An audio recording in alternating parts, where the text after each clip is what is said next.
We are technically live, Jack. We are technically live. We're technically live. And technical is the best way to be.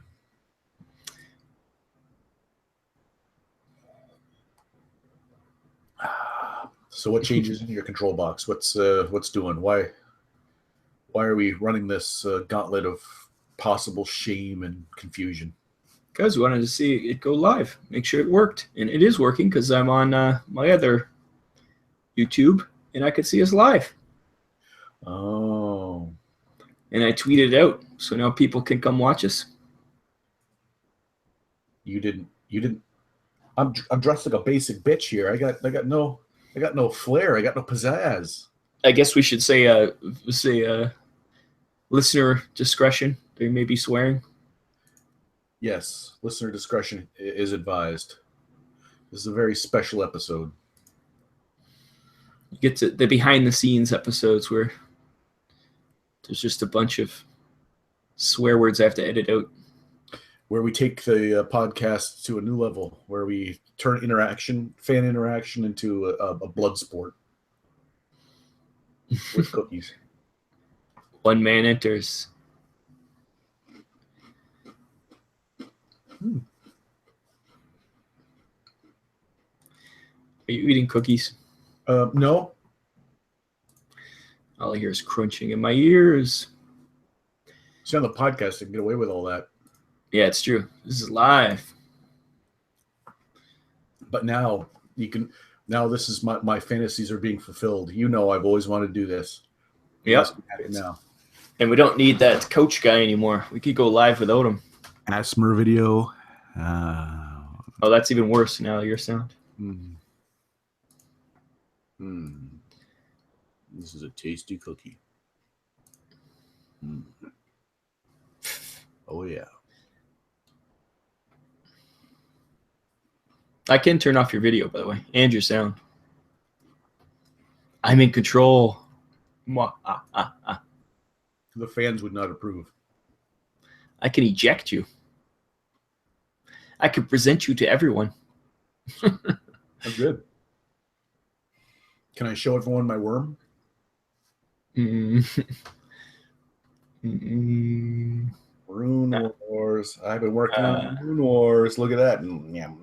Who cares? Oh, that was hurtful. That was towards Rune Wars, not towards your miniature. But yes, Rune Wars. In 2 days, very special episode for anybody who actually ends up watching this on YouTube. It'll be in the feed after this. It'll be the Countercharge / Deadzone the Podcast mix up spectacular. Yes. Dead Charge. Countercharge. Counterzone, yeah. It sounds like a car place. You got a chip in your windshield? Counterzone. Counterzone. Did a runaway shopping cart ding your fender? Counterzone. Counterzone. See? We should be professional admin. My husband will kill me if he sees this scratch. Don't you worry, ma'am. Counterzone. Counterzone. Yeah. And go over and there's like one of the shop helpers on the broom, and he's just like, he keeps doing the every time. Yeah. We hired professionals. Step it, Jose. Yeah, I feel sorry for anyone actually watching this video on YouTube. It will be available later. We can always delete it if it's too bad. Like, come on. Just look over to the side there. On that side panel, the Red Letter Media is there. Rich Evans is a delight. I'm sure you can go down to the, what else is over there? It's got to be. Are you saying other things to watch instead of us? Oh yeah. Oh. That's the beauty of YouTube. You don't have to watch it live. I'm glad I threw it to you, though. That was a fantastic way to do that. So right now, Countercharge is actually live with some live hangouts. So that's where all the fans are. That's my story, and I'm sticking to it. So go watch them. Or thumbs up if you like to see more ASMR videos of me eating cookies. Hey, how's it going? I don't. I know you've had a hard day at work and you just want to have a cookie. Mm.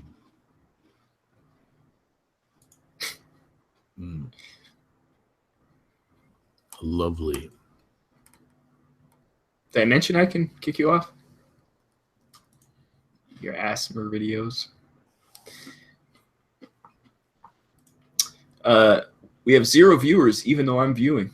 So that proves how accurate that thing is. Well, if you want to invite someone on, I heard a terrible rumor that that Adam Voxman, the infamous Adam Voxman, was looking for some chums to chat with. Oh, I'm sure he's better things to do than to talk with us. Probably.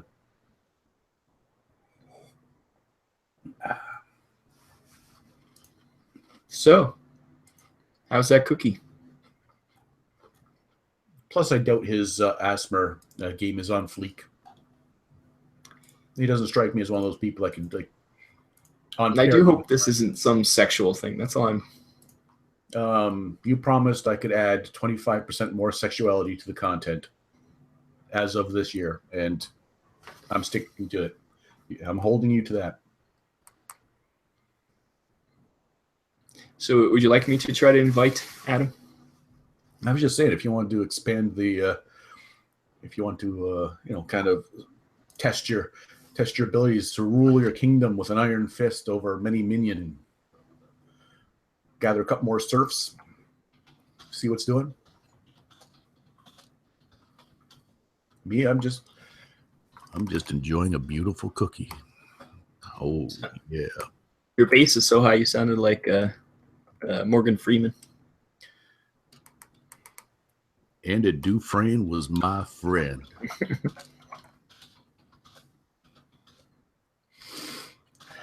Yeah. What is he? I play God in everything.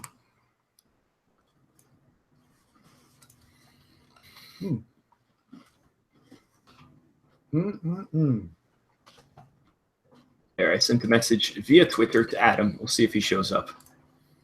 See, who needs organization? We can just start just randomly sending links to people and seeing who comes on. We can conscript people. Conscripts. Any drunk we find on the wharf, boop, on the head. Next thing you know, they wake up, they're at sea. Yeah, that's the way it works around here. Well, that's how I got here. It's true. I put a coin in the bottom of his drink, touched his lips. It's mine. That wasn't a coin. That wasn't a drink. Viewer discretion is advised. Well, No. I'll have to add that next time. Viewer discretion into the description. We have to come up with a witty name. Right now, I called it Deadzone the Podcast Live. Not very witty. It's pretty standard. Yeah. We could a little punched up a little bit. I would say benefit for gravely ill children. That'll bring them coming. That like people will be banging on the door. We want in. It's true. You can't deny that. I will not deny it.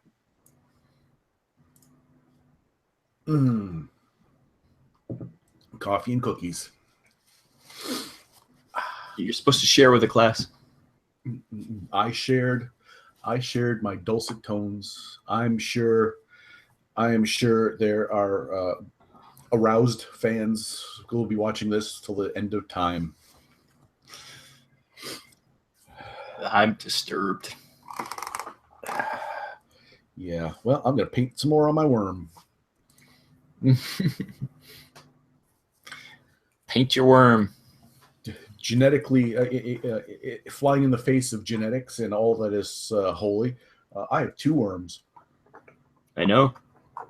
Ooh, that one. And two golems. Yeah, I mocked that guy up. Look at him. He's riding a war. Whoa. Whoa. Extreme close up. Whoa. We'll have to, if Adam does come on, we'll have to discuss Rune Wars in the miniatures that you are currently painting, because I believe he has Rune Wars. He does. Does he? Does he? There was a new game that I was flittering around, and I found that looked very interesting. It was a tile dungeon crawl thing with Cthulhu monsters, and I was like, you know what? If it was just a bit cheaper and I trusted Kickstarter in the least, I might get involved. But then my curmudgeonly nature got the better of me, and I said, who needs more miniatures to paint? On Kickstarter? Yeah. We ought to check this out. No, that was not the point of that story at all, young man. I wouldn't. I'm pretty done with Kickstarter right now, but I'm just curious what it is. I think it would take a pretty amazing Kickstarter for me to jump in at this point. Although it did on the Mantic one, that train crate thing that they're doing. Right. Something interesting they did mention in their latest post was it said, let me get it up here. Let me just see what it said exactly so I can quote them. I quote, if I can find a picture of it. Now I won't be able to find it where they put it. That's a problem with YouTube, with the old Facebooks. But it was what it said. It won't be a direct quote because I couldn't find it.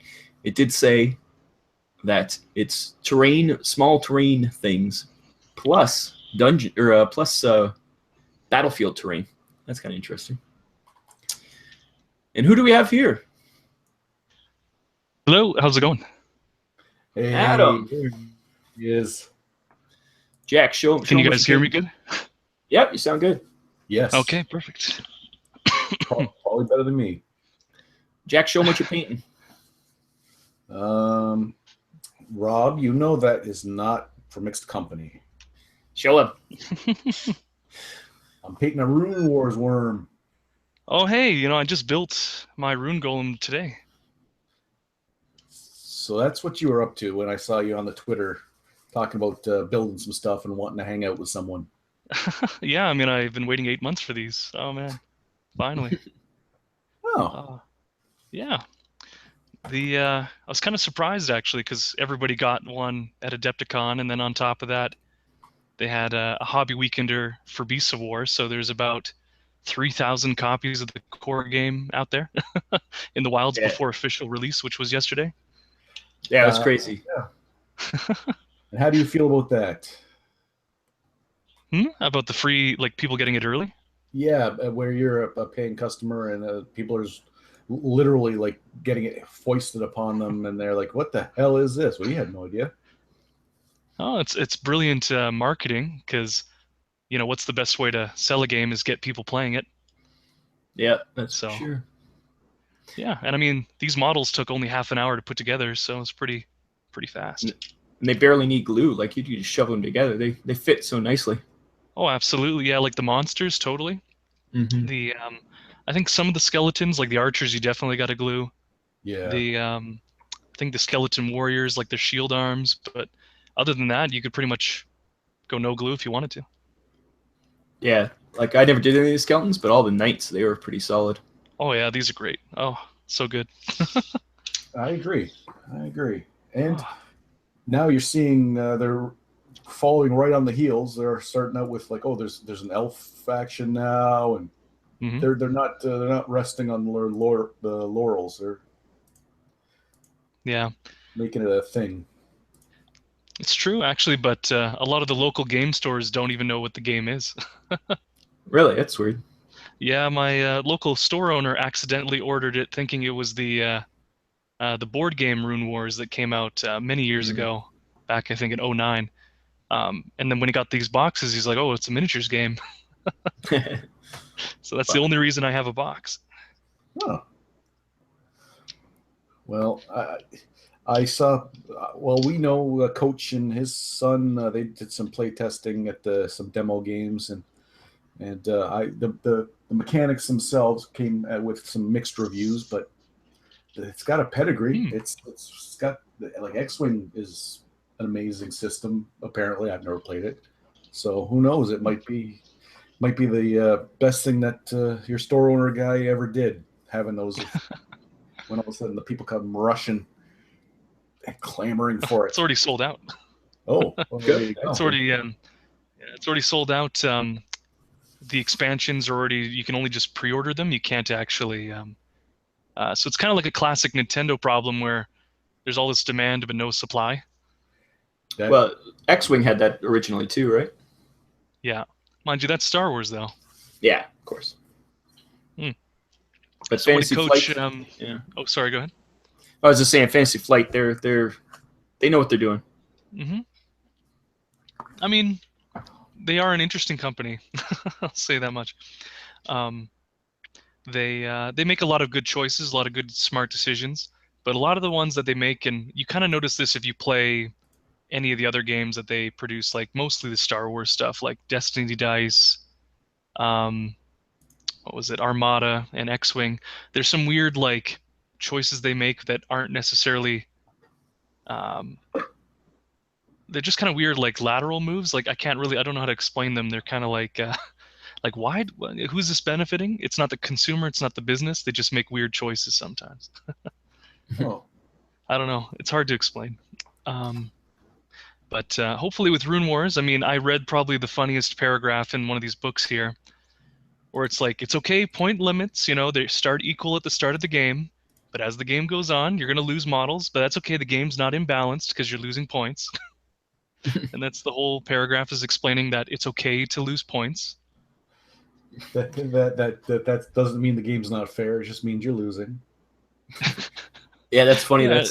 It's for people who are not used to playing miniature games. I think that's for sure. Oh, totally. It's they really want to go for board gamers with this one. Yeah, that's that's great. It's a gateway game, and it, like I say, it'll be supported for at least a while. That Rune Wars, that is their IP, so they'll be happy to exploit that.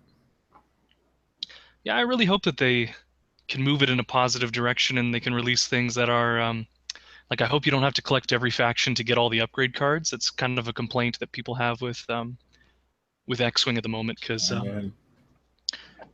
excuse me, in order to get like an Imperial ship upgrade, you'll have to buy like a Rebel ship, and that can be kind of frustrating. Oh yeah, yeah. Well, I think that the elves that we saw, we saw the box and also some of the models. They look kind of dynamite. To be honest, they were riding like cats and. I think they're onto something, especially now painting these worms.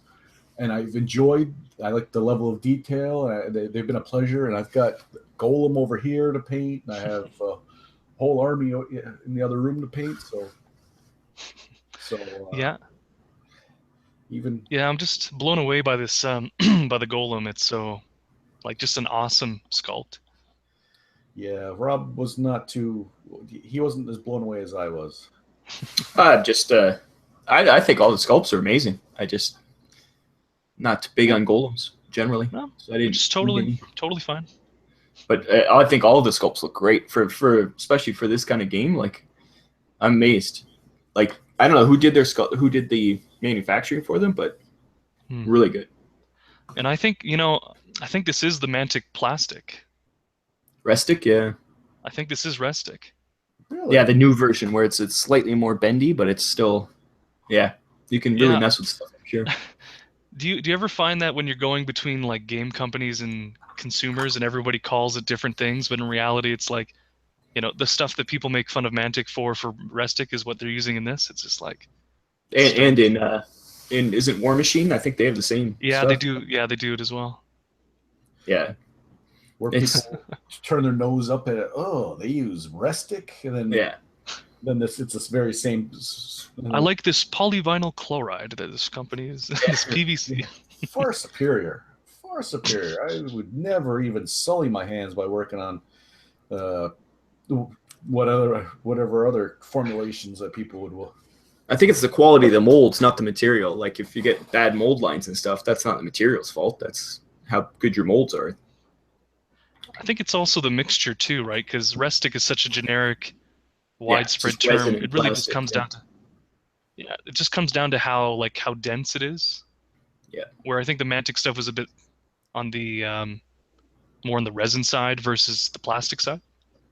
Yeah, they've changed that with the new ones. There, what was it, Jack, that we got in that new rustic that we really loved from Infestation?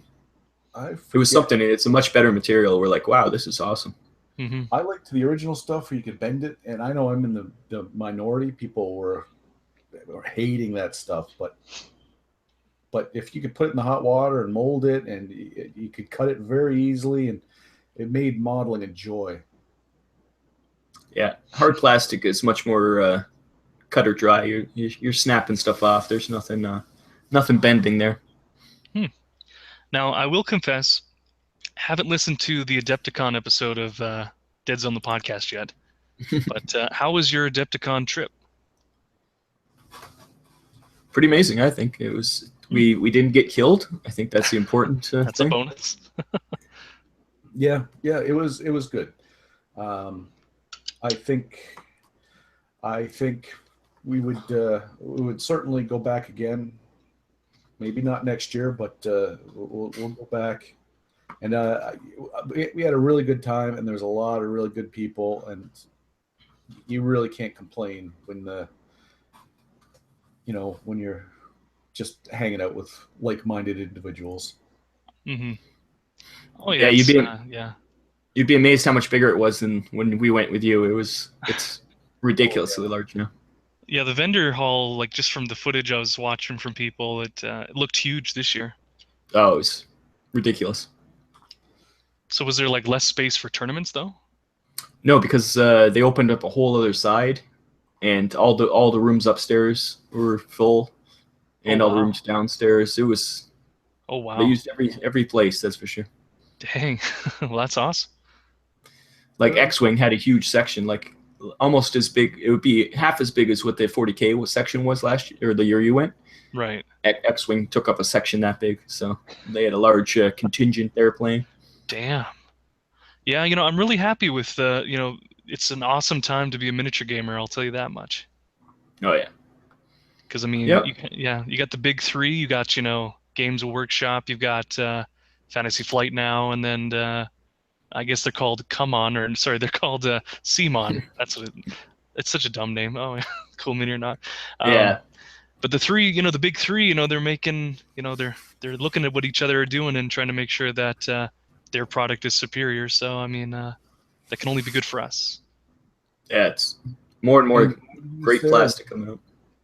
We had this discussion at Adepticon. There was more women and more kids by a factor of, I don't know, maybe tenfold more. Oh wow! And you could see there was a lot of chibi stuff and a lot of it was diversifying. It wasn't just gamer bros, slamming orcs against space marines, and there was families there. Just in 2 years, the dynamic has changed quite a bit. That it's far more inclusive.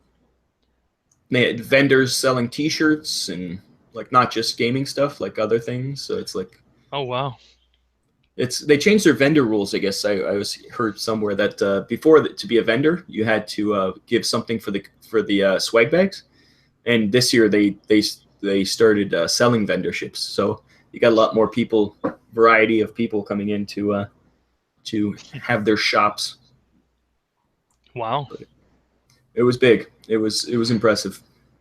Yeah, I would like to go in the future, as you know, but I'm kind of in a weird spot when it comes to money at the moment. So it's we'll see. You're doing your schooling and your book learning. Well, I graduate actually on the 28th of April. Nice. Oh. Yeah, and then I go back looking for a job and. Yeah. Then I head back to good old GP, and go there and do practicum for a month and hopefully get a job. Cool. And then, hey, when I start saving money, who knows? That's right. Save up. Take a train down. We suggest. I don't know if I would suggest that. I've been asked since, and every time my answer is it's a little too soon. Let me gestate on it just a little bit more. So I think we weren't prepared. That's all. Oh, was it pretty ghetto going on the train? It wasn't so much ghetto. It was just tiring because you don't get much sleep. That's for sure. Oh, you don't sleep on the train? It's rocky as hell. Like it's like turbulence constantly for 10 hours. Oh shit! The lights were on the whole time, and man, that's not what I expect a train ride to be at all. No. It was the roughest train ride. They must be old tracks or something, but it was crazy. Because I was saying, before we went, I was like, Jack, train rides is nice. It's rocky once in a while, but that was just nuts. Like at times, I was like, we're derailing. It was so rough. Wow. But driving. So, have you guys heard of the Las Vegas Open? Yes, yeah. Community Pat went down there. Yeah, so I mean, LVO, I've always had kind of an eye on it in the past, but I've always viewed it as like a giant, like kind of like how I used to view Adepticon a long time ago, where it was just like a giant 40K tournament, right? That seems to be how these things start. But as time goes on, these group of gamers, of course, more game systems come, then vendors start showing up, and at LVO, they actually had Games Workshop come down and do seminars. Like they're starting to do seminars at LVO. Yeah, that's a good sign. Yeah. Which to me, it sounds like it's almost like a second Adepticon, but it's a smaller one, obviously. But what's really interesting about LVO compared to, let's say, Adepticon is that it's so cheap to fly to Vegas compared to like Chicago. Yeah. Like it was, I think, $3,000 in flights to get to Chicago. Yeah, including room and board, I guess. But I just wish LVO was not so close to Adepticon. They should be in like fall or something. Yeah, that's true. What was 2 weeks before Adepticon, I think? No, I thought it was in like February. Oh, I guess that would have been. That's still too close. Never mind. Yeah, like still maybe a month before. Yeah. Yeah, that's a bit too much. Yeah. So to me, that's appealing. Yeah, LVO is cool. Yeah. In Vegas, it'd be cool to go to Vegas. Yeah, like I think it's like $300 for like a round trip to fly in. Oh yeah. Like it's super cheap. And I'm sure there's tons of cheap hotels and stuff in Vegas. Like they have so much competition. So. Well, even if you went to an expensive one, I can't imagine it being more than like you said, the competition. Yeah. Yeah. Especially that's interesting. Yeah. Well, February, I guess it might be sort of busy in there in February since it'd be nicer weather, but. Nice to travel, get away from the snow, go down. Hot summer weather. Yeah, there's a lot of. I think Pat said there's a lot of even Mantic stuff there now. Like they have Kings of War going on, and so it's interesting. Yeah, it seems interesting. As the two events get bigger and bigger, I still want to go to Adepticon because I think culturally, it has had a bigger impact so far. But I don't know. Every year the LVO just keeps getting bigger and bigger. Just had a comment from Terrainaholic. He's watching. Oh, nice. Hi, Bill. Hello. Hey, Bill. He said he went to LVO once, and it was by pure coincidence. You got to see Chung from WGC there. But he's putting together 100 GCPS Marines with 45 more minus the arms. Oh wow. Someone's not playing Deadzone with that amount. No. That's getting into Warpath firefight territory. So how are you guys feeling about the state of the Deadzone right now? Oh, it's clipping along. A lot of the attention's now on Warpath and firefight. So Deadzone's kind of the ugly stepchild right now. But yeah, it's not getting the attention that we like to see, but. Well, it's their company, and if they want to abandon Deadzone, go ahead. It's not quite abandoned, but No. I think there's going to be some shakeups in the future, maybe to breathe some life into it. Hopefully, let's hope that the right people talk to the right people, and we get some stuff happening. The term is dreadballing. That's if you look in the Urban Dictionary, that's. How do you feel about that, Adam? How do you feel about what's happening with the Dreadball 2.0? It seems like I chose the right time to take a break because there hasn't been a whole lot of information. No, you're right. The only information is bad information. That's what we've heard. Just delays. Yeah, I don't know. Yeah, it's hard to say. I think the game right now is kind of like in a rock and a hard place because, again, you have a game system that originally, came out of that desire of like, there's no Blood Bowl around. Let's make a game that, takes the spirit of that game, but, is a little more modernized, a little more fast. And I still love Dreadball. I think it's a fantastic game that, in terms of playtime, like being able to play a game in like an hour or less is, there's very few games that can boast that. It kind of suffered from the early stages of Kickstarter problems, and unfortunately, that's kind of affected its current trajectory. I can't even talk words. So basically, Dreadball, I feel right now, you can still have a good time playing it, and you can have a great time with a local league and tournament, but it's just lacking that level of polish that I'd always hoped that they would put on. Tyler from Deadzone at Mantic Open Night at Adepticon, he tried out the new Ultimate with the new mat, and he said it revitalized his love for Dreadball. Like all of a sudden, he was just all about doing it on the channel and stuff. So I think they're going in the right direction. They're just going very slow. Like that's the only issue. But you know what I hated about that mat? It was damp. There was like water or something all over. Oh, you mean when Tyler spilt his drink all over it? Oh. Yes.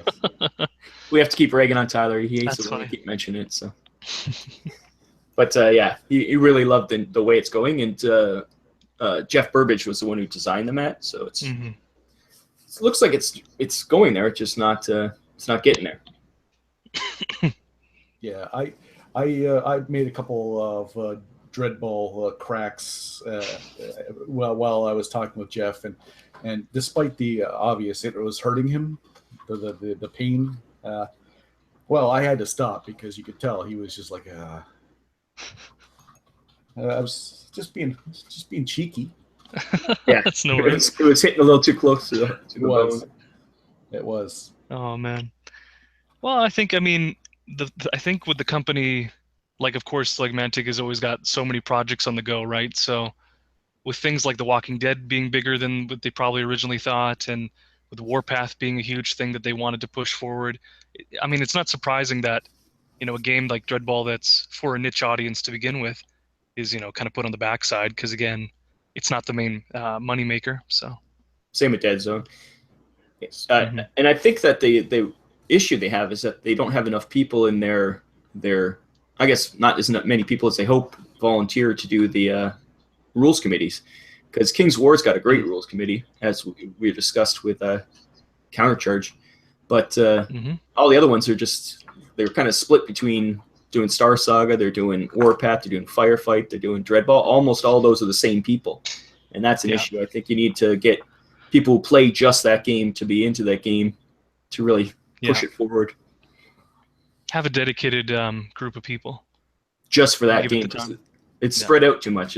But I don't think that's Mantic's fault. It's probably just they don't have the people willing to do that for free, right? Right. Like, it's a lot of work. I know that just from seeing what's from the betas and stuff we've gotten and what they have to do, it's for doing it in your off time just for fun.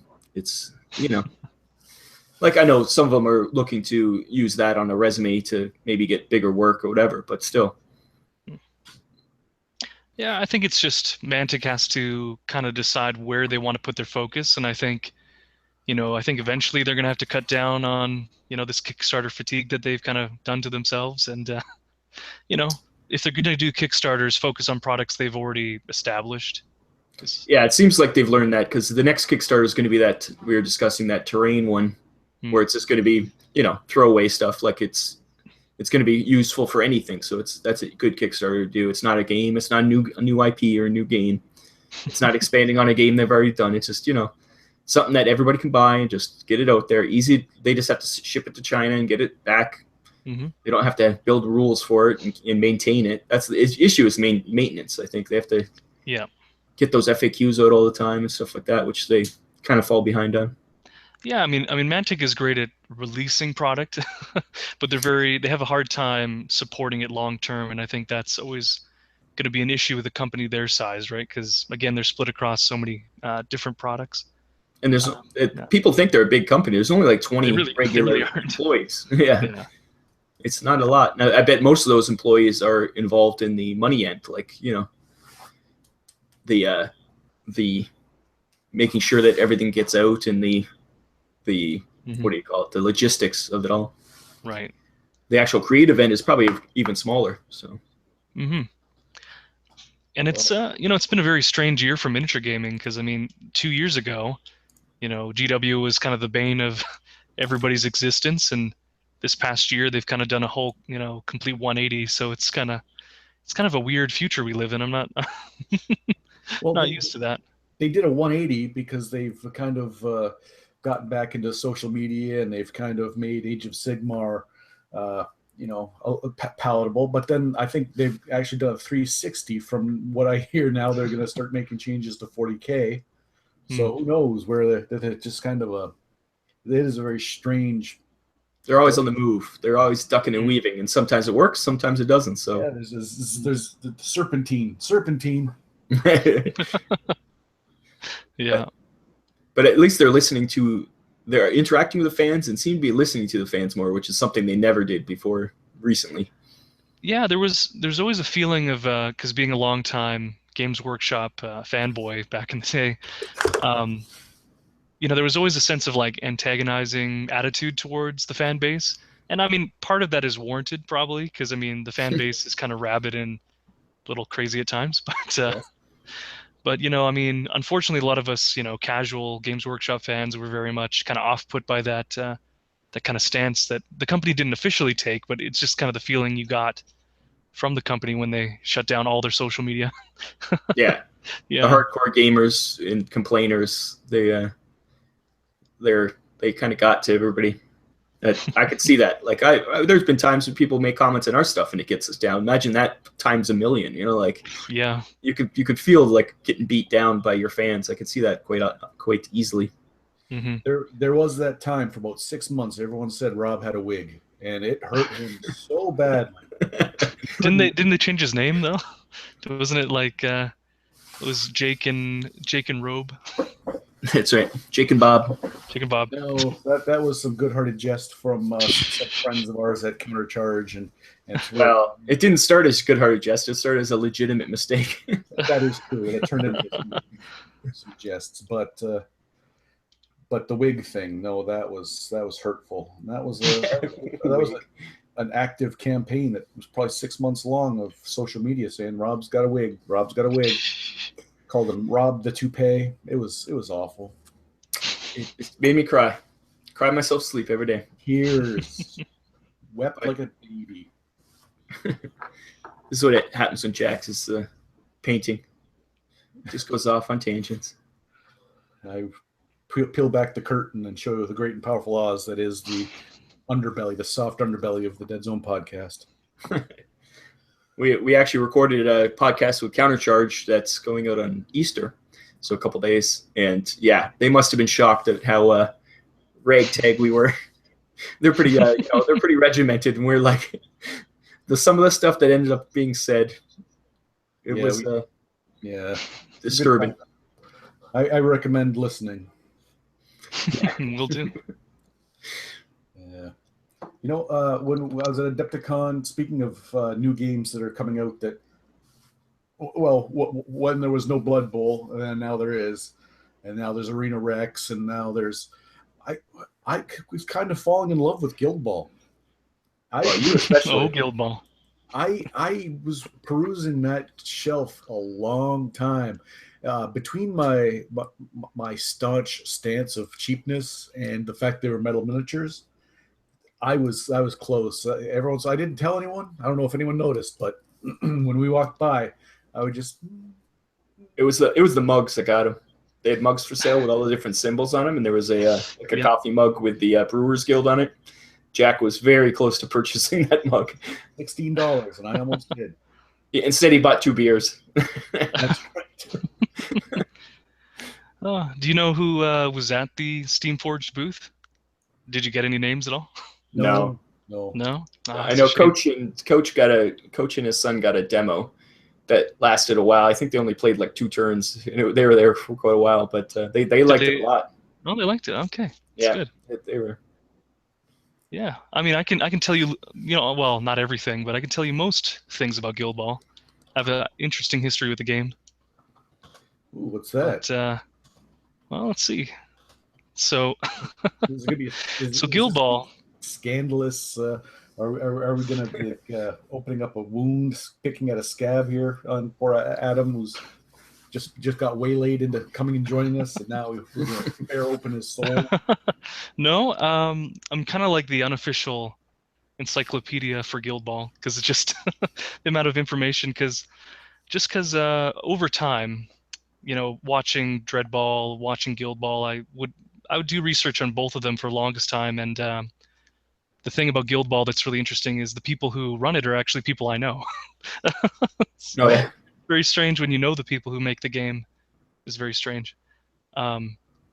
So Richard Loxham, he's friends with a friend of mine from over in the UK, Kurt Hansen from the Elite Cadre podcast for War Machine.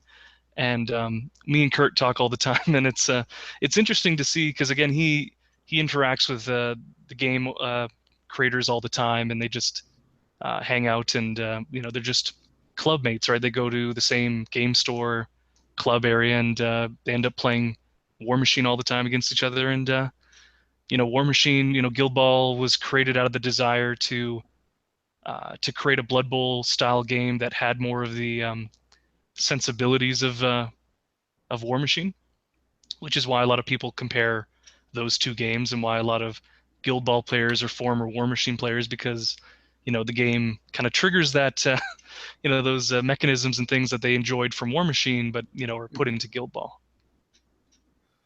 Oh, that's neat. Yeah. So the important takeaway of this story is, which one of your friends could get me the brewer mug? The brewer mug. That it had the little 2 brewery steins on there, and it was a nice orange color, so. The miniatures were really nice. Like we said, most of them are metal. Like all the blister packs are metal. Yeah. That's metal miniatures. I think the starter set's plastic now, though. Yes. We were close enough to purchasing, well, I was, that I actually started perusing the starters and found out that they were plastic. And I was close. We didn't have enough room to bring anything back. No, you would never have been able to fit that box anywhere in your baggage. No, I would have had to. I don't know what I would have. Our bags were literally exploding from how much stuff was. Strap, duct tape it to my body for the train ride. I don't know, but yeah, Adam, we saw your haul 2 years ago. You know what it's like. Yeah, I do. I took like an empty suitcase, and that was. Do that. I don't know how I got everything in there, but somehow got it in. When you spread it out on the bed and look and go, oh, that was fun accumulating this, but now I've got a plane to catch. Yeah. We had our hotel room. We had 5 people in there. All of us had at least 1 set of Rune Wars. There was but the boxes are so big. You know the size of the box. Oh my gosh, it's huge. Trying to get that in the luggage, so everybody just emptied the box and put all the. So there's literally the poor maid who had a box or a tower of boxes to get rid of. It was ridiculous. Yeah. And I know Jack, he didn't take any of the rule books. He didn't take any of the tokens or the dice or anything. He just took the miniatures, and he still had no room. Oh no. With all the other stuff, yeah. It was crazy. Although they are releasing an Essentials pack, which is only 30 Canadian dollars, and that gives you all the rulers, tokens, dice. So, yeah, just no models with it. No, yeah, I kind of regret not taking the rule book. I said that in the podcast now, just to look over, because we also got the War Machine Prime book, part of the swag bag. Yeah, it's like huge. It's hardcover. Yeah. Gorgeous. And I just flipped through. I have no interest in the game. I can't even fathom playing it. It's too. That's for the smart people. Me, I looked and went, yeah, you know what? I know my limit. But it's so nice. It's got little painting tutorials in there to paint like the miniatures that they show in the pictures, what colors to use, and just it was just fantastic. And I thought to get the same sense of joy and wonderment from the Rune Wars book might have been something. But well, actually, I could. It's really easy for you to get the rules for free, actually, because Fantasy Flight Games, they have the 2 PDFs for, well, I guess one's the Learn to Play book, and the other one is the rules reference, just on their website for free download. So yeah, for Rune Wars, it's cool. Yeah. The only one that's not up there is the lore guide, but I don't think you care about the story. So Jack and Fluff, come on. See, Rob, I'm glad we decided to bring Adam along. I'm getting a mug. I'm getting free rules. Amazing. Beetle's on now, Rusted Beetle, and he said that he prefers metal minis for D&D, but for games that have multiple miniatures, he likes the plastics. And he also said at Gen Con, there's a company that offers shipping service, so you can ship all the stuff you get right from the con. That's a great idea. That's awesome. That is. Especially since one of the Deadzone tournament players had to step out of the tournament because he was running out of time. He had to go to a postal outlet of some sort to ship all of his stuff. So he had to leave before the tournament was over, thus kicking Jack out of the tournament because Jack was the ringer. Oh, no. But, Chris, I'm not holding it against you. Yeah, that's right. For me, like if it comes to like a painting project, I mean, I tend to go towards plastic anyway, but if you really want a nice display model that you're going to like put on a shelf, metal models have had, history of great detail, right? So, I mean, that would be really good for like a really nice, cabinet miniature. But if you're going to play with it at a tournament or some sort of casual game at home, I would still prefer plastic because, so I just dropped it right there for that reason. Plus, for some reason, I find that priming doesn't stick as well to the metal. I've always had issues with priming. Chipping, yeah. Yeah, just chips and just doesn't. I don't know. Doesn't bond as well, I guess. Well, and plus the any kind of small detail. Same with resin though. Snaps off after like it's bent and snaps. Like the Kalishi for Deadzone. Oh. They got all those pointy weapons, and man, they're gonna break. Like it's just a matter of time. Yeah, those poor Asterion models, even like the frames, they man, they're just so thin. Like they snap. Like when I was gluing one of them, like the leg broke off. I was like, oh man. I'm not the only one. No. Yeah, Jack's breaking. It's Jack. Your problem is not so much metal. Yours is resin. He gets resin in his hands. He just crushes it. It just gets destroyed. You got a Blaine miniature that he from Mantic Open Night. He refuses to touch it because he's scared that he's just gonna just break it in half. Because everyone that we talked to since has broken theirs in some way, and we were listening to Coach trying to get his out of just off the sprue, and he broke his. So I know my limits. Again, smart things and the delicate, fragile things. You don't go through life like a Frankenstein monster, not learning. Yeah, but it's that fine cast resin it's not usable in a miniature that you're gonna play in a game. It's gonna break.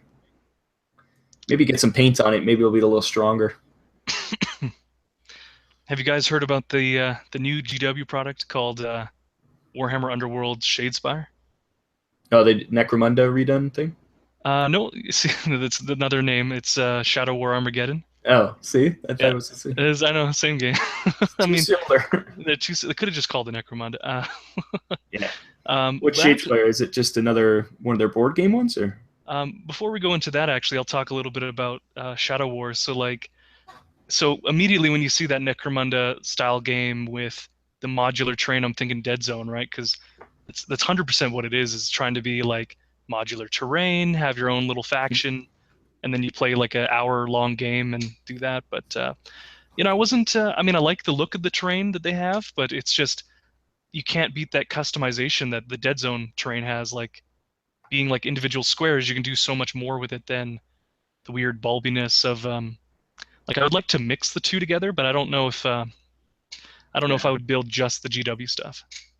It's their dark gothic kind of theme, and if you're not into that aesthetic, that's all you can build out of it. Like there's no variety in there.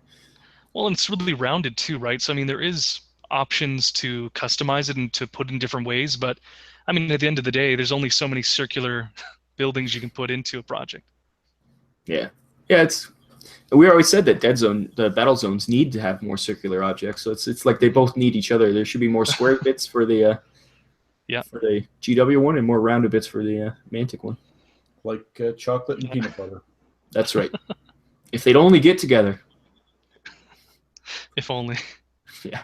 But yeah, with Shadespire, this could be, I don't want to call it, but it could be the game of 2017. Ooh, that's a bold statement. Yeah, luckily it's not my statement. It's Nathan at Geek and Sundry. Oh, yeah. But yeah, no, I actually know Nathan in real life, and it's funny that he wrote that article because it's Shadespire is just a really interesting project because they're totally going after that Magic the Gathering crowd, that Star Wars Destiny X-Wing crowd, those people who want to have like a tournament in one night. Like that's exactly who they're going for. And they're treating it as a core game, so they're not treating it as a side project. So is it fantasy or is it sci-fi? What is it? So it's using the Age of Sigmar intellectual property, but it's mechanically nothing like Age of Sigmar. No. It's hexagon grids. We're all familiar with those. And yeah. And what's really interesting about it is each faction that you buy is self-contained, so you get all the miniatures in one box when you buy it, so you don't have to go hunting for other models. Where the customization comes in is the card deck. So each faction has two different card decks. One is an objective one. The other one is kind of a character action one. So like you get to use a lightning blade if you play this card or something like that, which will have an ability. And it's a combination of a tactical miniatures game with dice, but then you have cards, kind of like in Dreadball, where you'd use cards to modify and to do special things. But each of the decks are built around how that faction plays. So it actually, when you customize your deck, you're able to make it more towards your faction's playstyle or, to something different. So like the Stormcast, they have 3 models in that Liberator faction that they have versus like the Khorne Bloodbound, which the Blood Reaver faction, which is 5 models. And the whole idea is that you only get 4 actions, right? So again, anyone familiar with Dreadball knows how that can be, if you have a lot of models, it's kind of a hard thing to do. But if you have a small faction, you can make a model do multiple things. So it's it's crazy. But really, the big selling point about the game is that you can do a best of 3 round of it in 45 minutes, according to Nathan. Yeah, so it's like you say, it's a mix between a miniatures game and Magic the Gathering. Mm-hmm. There was another game that was like that. Mage Wars? Is it Mage Wars? No, it's something else. A little bit. I think you're on the right track, though. I think there's another one that's just like that. Yeah, it's got like cards, and then you're just moving across the board, kind of. But it's fantasy and similar look, at least. I'm not sure if gameplay is probably nothing like, but that's smart to get into. GW smart. I think the best thing he did was get rid of Fantasy Flight or get rid of each other, because I think both of them are going to be stronger for it. Yeah, no, I agree. What's really interesting about Shadespire as well, from like a collector or casual gamer point of view, is that I could rock up to the club, buy a pack of minis off the shelf. They're all push fit, so I can put them together like on the spot. And it comes with its own player mat. And you and your opponent have your own player mat, which is your hex grids, and you line them up to each other and however you want. So the terrain is different each time. And then your objectives are also based on the deck that you bring as well, right? So you could build your deck like, I want to play more defensively, so I'm going to pick objectives that help me out in that respect. Or I want to be more aggressive. Rusty Beetle in the chat saved my my brain. It's Summoner Wars. That's exactly the game I was thinking of. Summoner Wars, yes, it is. Oh, Summoner Wars is pretty good. I have a bone to pick with Rusty Beetle, so. Oh, do you? I got two more things on my bucket list that I'm going to hang myself. One is a Beetle, and you're pretty safe then. I never thought I'd be able to, but I was going to hug a beetle. He shrugged me off. and the other one is eating a whole bucket of Kentucky Fried Chicken in one sitting. You already done The that? hugging will happen, so there. But yeah. Next Adepticon, Beetle, when I see you, it's on. It's gonna be just Virtual hug. No, that was just a Disturbing. prelude to me. He's the only one that shunned me, shunned my pawing at them. Everyone else, at least, just went, Accepted it. Yeah. So enough of that side note. Sorry to we actually had a reasonable discussion. Is that? I'm sorry. During our show about miniature games, I derailed the talk about miniature games. Please. Your Majesty. Let's talk about card games. No, I'm just kidding. Well, that's pretty much Shadespire. It seems to be basically a card game that they have miniatures for. A little more limited though. It's not like you're not gonna have a 60 card deck like in Magic. You're gonna have maybe 10 cards, maybe. Oh, it's a lot smaller. In each deck. Mm-hmm. So it's a lot more customizable, like in terms of the restrictions that you take. They just announced the Undead faction, which will be in the game. It has 7 models, and again, only being able to activate, with 4 actions. That's 3 models that won't be doing anything. So you can kind of see how the balance is. Like with each faction, they're trying to balance it based around how those actions work. Yeah, it's very interesting. I wonder if I wonder who's designing it. Could be our good old friend. That's what I was curious. What's his name? Old community manager from Mantic. James Hewitt, yes. Because he's it seems like he's got his hand in a lot of these more inventive kind of games, not just redoing old ones. Oh yeah. Is he coming back from the dead, Rob? Is he still dead to us? Oh, he's still dead to us. Oh, okay. What's 40K? That's left to say. But yeah. Yeah. I don't know. Hey, if these changes to 40K are really good, who knows? You never know. Oh yeah. I think what they're doing is simplifying it, which that's the main reason that we never got into that kind of game. It was way too everything we heard was like, oh, you have to know this and this and this, and it's like, because there's rules for gigantic monstrous creatures that fly. Yeah. And then there's rules for gigantic monstrous creatures, and then there's Lords of War, which is a whole nother thing, and it goes crazy. Yeah, all different stuff. Yeah. Yeah. So if they simplify it, I think that's smart. But it probably will turn off the hardcore players, but they're not their main. They want new players. Or the casual players, because there's a lot more of them out there. So yeah, and their price points are dropping. Like it's becoming just as good. GW is not the one that you say, oh, that's expensive models anymore. Mm-hmm. Like Forge World's ridiculous, but most of GW stuff, it's like, well, that's reasonable. Like those new starter sets for Age of Sigmar, they're not bad price. Like they're pretty good. Picked up the Blood Bowl teams. They're $40 Canadian for 12 models. That's pretty decent. Yeah, that's not horrible. Compared to, well, then there's what Coach got as a gift. He was given one of the Primarchs. So it's like $100 for, I think it was 3 models in the box. So it's like, then you get into that kind of stuff. Oh yeah. Yeah, their pricing is a bit strange at times. Yeah. But for just like the box sets, I find their box sets are very reasonably, and the games are reasonably priced. Like they're just the same price as any other game on the market. So they're box games. Yeah. According to my local game store, they said the games that have sold poorly from Games Workshop lately have been some of the side projects. So, for example, Gore Chosen didn't sell very well. Mind you, I think that's 70 Canadian dollars for 4 models. Yes. Now they're character quality miniatures, but still, it's not really you can't convince me that that's worth that. And then other things like the second Warhammer Quest, so not Silver Tower, the one that just came out. I think it's like Shadow over Hammerhall. That one's not doing as well.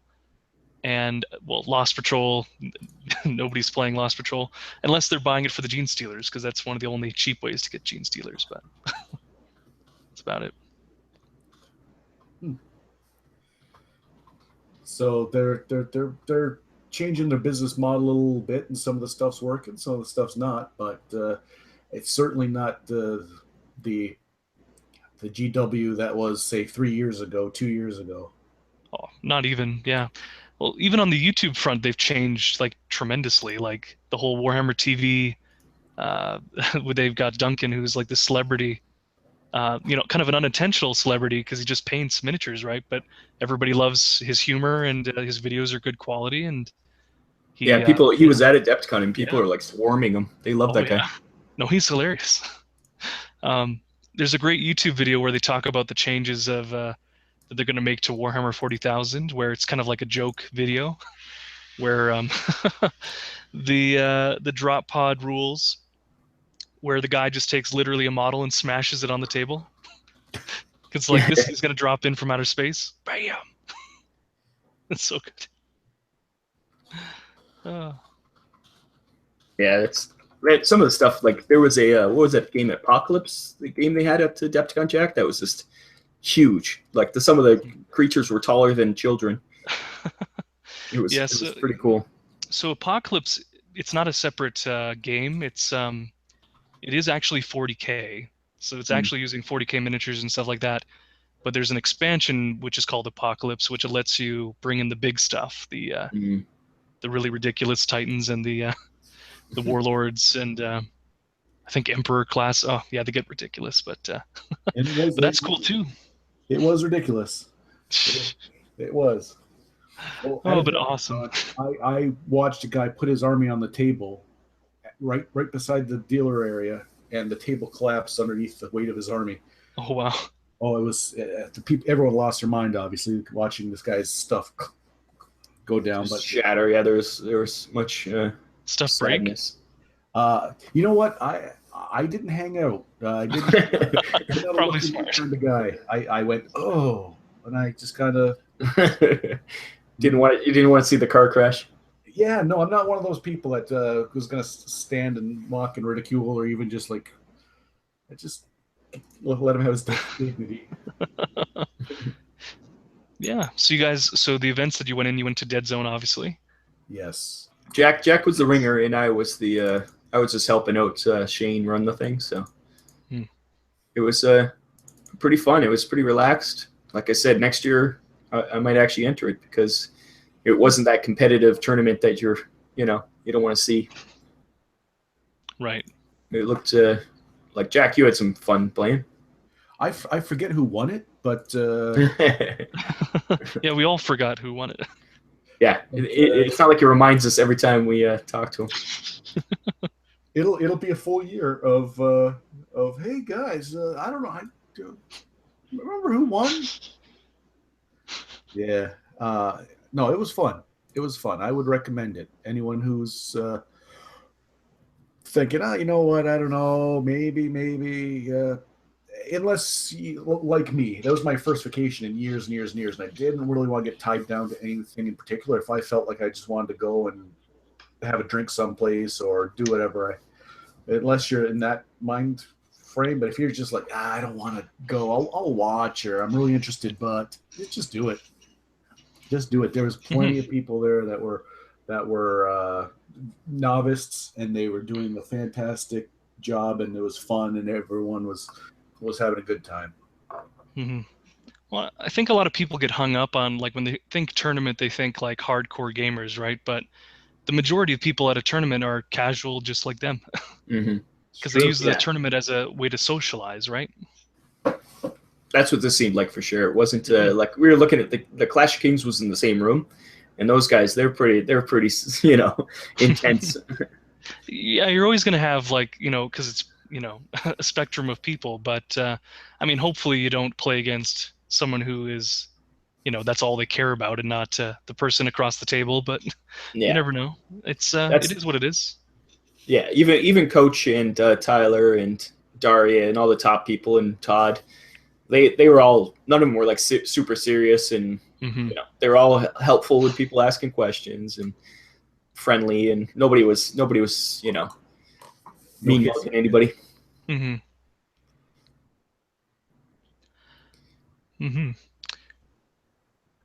Yes. Any random things from Adepticon? Yeah, there's a lot of random things. So it's all like a blur. Coach yelled at us for our recap episode was all like wrong. We're like, we just kind of impressions of what happened. Yeah, we mixed up a couple of things, but we recorded 2 weeks afterwards, and even at the time, it's just so exhausting. It's a Oh whirlwind. yeah. All the people you meet and how you do it, and my only concern was we met a lot of fans, a lot of people there that were, and then the next thing we released, all the people that usually comment didn't, and I was like, oh no, They all hate us now. I was that guy. Rusted Beetle in the chat did call Jack the Loki of wargaming. I'm not sure where that came from, but I think it's appropriate. Clearly for the good looks, right, Jack? Yes, my Tom Hiddleston visage. That's not the first time that's been said. And Rusted Beetle, your check is in the mail. And Bill said it was his wife's first games for that weekend because Jack, I think you played her in her first game. Probably. Showing her the ropes. It was good. If not the first one, then it was the second, third, because And yeah. And also, Rusty Beetle said that he can see Coach getting his medal printed on a banner and hanging it behind him for the monthly videos. And I'm like, he'll just wear the medal probably. And then be like, what, that thing? Oh, yeah, I forgot I even put that up there. He'll just cut a hole in his shirt where the medal hangs out. Like Iron Man? Just yeah, that's right. Exactly. You're wearing your medal? No, that's the tattoo. The medal's up here on the shadow box, along with the plaque, the two Blaines side by side. Yeah. Good old Coach. Yeah. We love him. We love him. He's the best. You gotta speaking of Loki. take it. Yep. Speaking of Loki, have you seen that Thor Ragnarok trailer? Yes. Holy smokes! I know him. I got chills, and I'm not saying that lightly. I've basically burned out on superhero movies, and this was the first one. Like, I haven't even seen Logan. I haven't watched, and I saw that trailer, and I was like, oh, yeah, that feeling that bubbled up when I saw Avengers came back. I don't know. Might be one of my brave the screaming crotch fruit and the cell phones and the people eating the bit out of the every bag. time we go, Jack. It's a terrible experience. It really is. Going to the theater has become like flying on United Airlines. It's just horrific. Maybe not quite that bad. We don't end up bloody, I don't think, usually. No, and discomfort for Canadians is never as bad as some mild inconvenience. But it's just, there's always someone talking and explaining the plot to their slightly less smart person next to them. And I usually can't hear in the movie theater. It's usually just the movie. That's good. It's like, what's selective hearing? What? It's just, and lately it's not been loud enough. I find the movies aren't loud enough. You do hear other people around. It used to be that movies are so loud. Probably someone complained. Yeah, probably. Yeah. If you last time, what movie was it, Jack? That there was some people started like a fighting, like this couple were like yelling at each other. And yeah, I think they were a delightful Asian couple, but either way, they started yelling matchup. I forget what movie we were watching, and I'm like, oh no, here we go. It was at the beginning, and I thought this was going to set the tone, but thankfully they sorted out whatever business they had. But you're right. I forgot about that. Oh yeah, so Thor Ragnarok. Yeah, no, I think after seeing the Star Wars trailer today, which was a good teaser, I should say. Haven't seen it. I'm not going to spoil it for anyone, but I still enjoyed the Thor one more because it was just funnier. It was just like the whole Hulk and Thor seeing each other. Like, to me, that was just like, yes, perfect. It's a good moment. I'm a fan of Planet Hulk, and I've always thought that was an interesting the comic book and the animated movie. So to put Ragnarok and then add elements of that, I was hoping the next Thor movie was going to be Thor had a story arc. Remember when all the gods were being killed by that disgruntled whatever that was called? 3 different time periods. Yeah, that was cool. That was. I was hoping that if they were going to adapt something, it was going to be that. And I apologize for forgetting the name of it, but was it God War? It might have been called God War. I forget, but now I retract any misgivings I have. I was pleasantly surprised. Because I mean, for me, I haven't really enjoyed the previous two Thor movies, but I just think that this one, I think they're finally getting the right tone for it. Because I mean, Thor 1 was okay. I enjoyed it. Yeah, Thor 1 was definitely one of my least favorite of the Marvel movies. Yeah. It's just the concept is just so unbelievable. It's just so you can't even wrap your head around it. It's such fantasy that you would have Natalie Portman and Kat Denning, and he would choose Natalie Portman. So like, see what I did there? Yes, it's true though. Oh, rascal. Good. Oh, rascal. But it's true. But But yeah. I think they've only gotten better as it goes.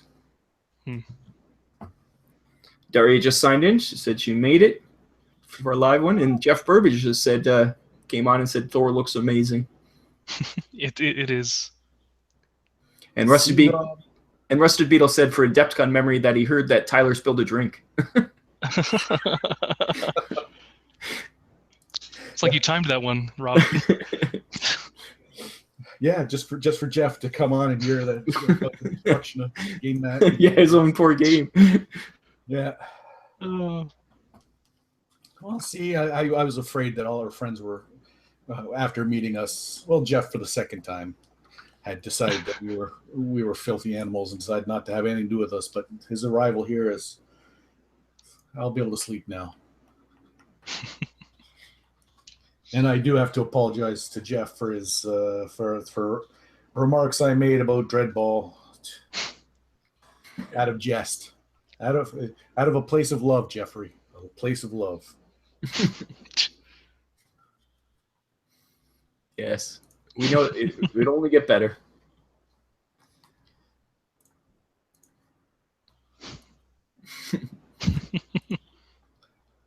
I did have a wild coach sighting. He said that if he's taking heat, that he hopes that we're defending him. But little does he know that we're the one giving the heat.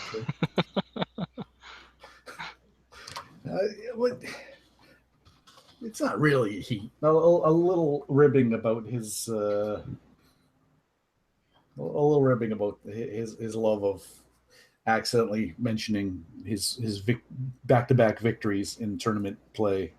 I think he would even agree that probably deserves a little highlighting that does occur. Yeah, good to see you too, Jeff. He's saying nice things. Oh. And Rusty Beetle said, "Don't believe Jack's don't believe Loki's lies." Oh, that hug is going to be it's going to be moist. That hug went from something that you might have found palatable. I'm just going to get in there. It's going to be intimate. It's going to be experience. Yeah. Jeff asked what you're painting. Put it up on the screen again there, Jack. I don't know. You were at Adepticon. You may have gotten the Rune Wars, but that is one of I modified the guy on top. Ignore him. But the Rune Wars worm. Look at him. Oh, hey, you put the character on the worm. Interesting. Yeah, because I took one of the knights and I took the horns from the undead character and one of his arms, and because I'm going to be using him in Kings of War, and I made all the knights that I had revenants, and then he's going to be a revenant on a worm from Kings of War. So had to do a little. That's why he looks like a ghost, because he is a ghost. That's pretty sweet. Why, thank ye.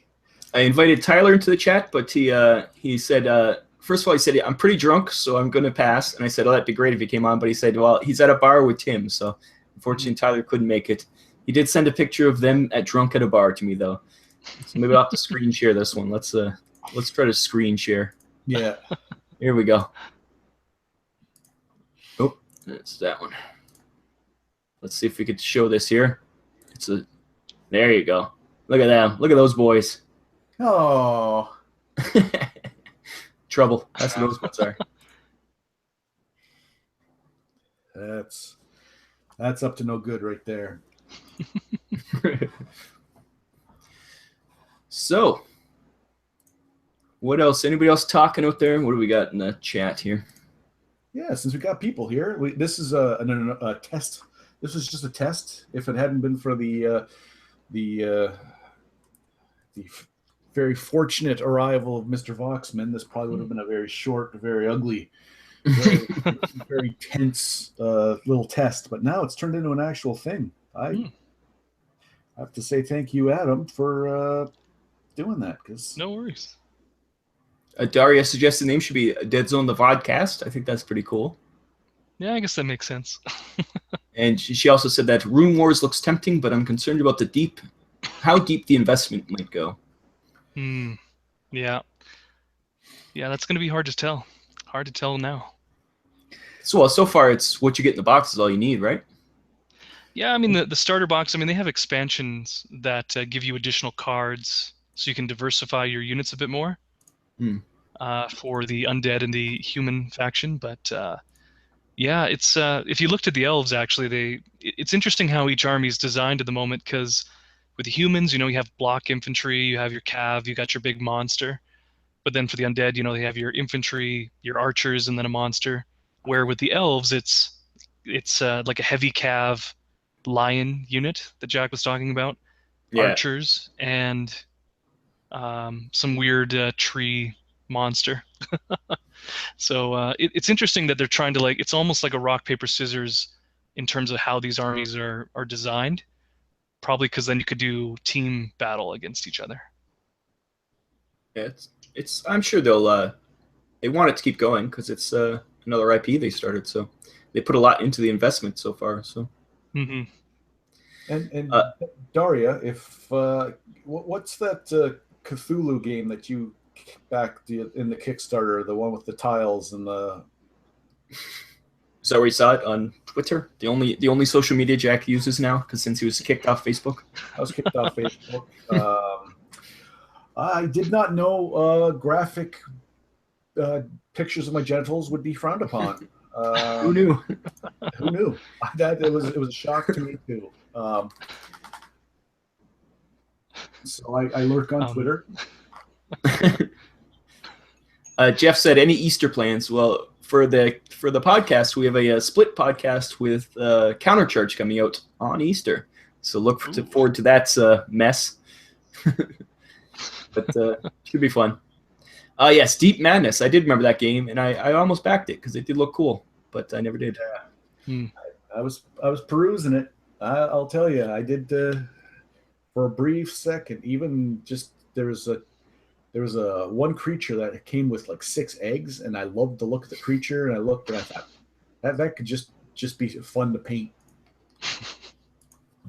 You just look at something, and you go, "Oh, that's." I've got way more than I need to paint here, but sometimes you just go, "Oh, I'd love just to sit down on a Sunday and." Well, Jack, you never know when egg creatures might end up in my doorstep. So if I do get any. Let's see. She said she went all in on that one. There's a question. Did you see that, Adam, about Rune Wars? So the cards are kind of my problem. The issue is generic upgrades and having to buy irrelevant box sets for specific upgrades. You were talking about that. That's the issue with. Yeah. So they haven't said officially, like in a press release or anything, but a lot of the demo people that have been running Rune Wars for Fantasy Flight Games have said that the company, they want you to be able to collect the entire faction without having to do cross-faction purchasing like they did with X-Wing. So ideally, if you play the human faction, you can buy all the human boxes, and you will have all of the upgrades that will, generic as well, and faction-specific upgrades for that faction. However, what is interesting about Rune Wars is that in order to make, because in the core box they give you 16 spearmen, you're probably going to have a few units of spearmen, right? So you're going to end up buying the expansion boxes anyway. So they're giving you free upgrade cards in there anyway. So the cool thing about that is, unlike X-Wing, where you can only have like 3 ships on the table, for the certain tournament points limit, With Rune Wars, you're going to be buying multiples of the same models, so you get rewarded by getting additional cards and getting cards that you probably didn't already own by buying the expansion boxes. So I think it's more fair in that respect, compared to like Armada or X-Wing, because that was my biggest issue with Armada, was that they made you buy other box sets to get certain upgrades, which was always a problem. Yeah, hopefully I think they learned from their mistakes, and hopefully they, especially for a miniatures game like this, it's not something you do collect everything, unlike Star Wars. So you might just want one faction, so you don't have to buy the other ones. Yeah. My advice to anyone right now is, if you're interested in Rune Wars, it's never wise to jump full into a miniatures game. I would recommend pick up the core box. It's not that expensive. And you get quite a bit of miniatures in the box, as I have right here, this Rune Golem. But basically, yeah, you just get the star box. I want to say car box now. The miniature game, you get the 2 starter factions. You get 100 points each side, which you need 200 to play a proper game. But for demo level, it's nice to have 2 100 point armies. So by having those, you can demo the game, see what your local community is up to, and if your community picks up the game in a big way, then yeah, collect more. But if they don't, then you still have just, to me, I'm happy just owning the starter box. Yeah. Yeah, she says she has Relic Knights, Zombicide Black Plague Season 2 coming soon, too. Yeah. That Relic Knights, that was something I was interested in, because it's very anime and really neat factions. Mm-hmm. And it looked fun. I saw the Beast of War demos. They looked fun for that one. Yeah. And Rusty Beetle said that the problem with Deep Madness was that it came out the exact same time as Kingdom Death Monster, and that broke his wallet. And yeah. Daria said that breaks everyone. Kingdom Death Monster. Doesn't it come out in like 2020 though? Like the second version of it? Yeah, that was always the weird thing about that Kickstarter. Is they're only a really small company, and what is it, $18 billion it made, so they're gonna have issues. But hopefully it gets out. Yeah, so I mean, there's tons of great miniature games out there. So my advice would be pick the ones you want to play, and hopefully, other people around you, like as long as you have enough to do like a 2-player demo, then you can do whatever you want. Yeah. And it's all about people playing it. If you get people to play it, it's all good. Exactly. Yeah, so I mean, there's tons of great stuff out there. And I mean, 2017, like, we're not even halfway through the year, and I feel like we've had like some amazing games get announced and products going to be released. Like we got the new Game of Thrones miniatures game that's going to be coming out. Yeah, that looks awesome. That's something that, once again, that we'll probably use the miniatures for other Kings things. of War, but man, that's pretty cool to get actually. I've said it a long time that I don't understand why this miniature game isn't out, but finally it is coming. And I don't know anything about it. Is it like a mass battle? Is it? Yeah, it looks like it's going to be. Oh yeah, it's all mass battle. Oh, is it? Okay, so you just different houses scrapping. The 2 in the starter box that they're talking about are the Stark and Lannister box set, which I believe it'll have Robb Stark versus Jaime Lannister, and a couple other characters. Yeah, and it's based on the books, like you said. So it's the models don't look necessarily like the TV show models, but it's all right. Yeah. Yeah, it'll be interesting to see what they do. Yeah. And it's all about price point too for those ones. It's like, well, we'll see what's happening there. But they're all pre-assembled. Are they? Yeah. That's a new thing though. With I don't know if it's that other company, but Protos is doing those pre-assembled one-piece miniatures now. That's pretty amazing. Like what they can do with the technology, and that's only going to become more common. Yeah, even like weird miniatures, because there was that Kickstarter that came out called The Other Side, right? Yeah, that looks really cool. Pre-assembled too. Yeah, we were looking at those at Adepticon too. If that was for sale at Adepticon, I'm sure I would have picked some of those up because they were really nice models. What would you buy? They just had some really cool, like it's like Victoriana steampunky kind of soldiers. I just thought were the coolest looking guys. So the English models. Yeah. Fun fact, the guy was called, like the commander's called Charles Edmonton. So Canadian jokes are great. Yep. Oh man.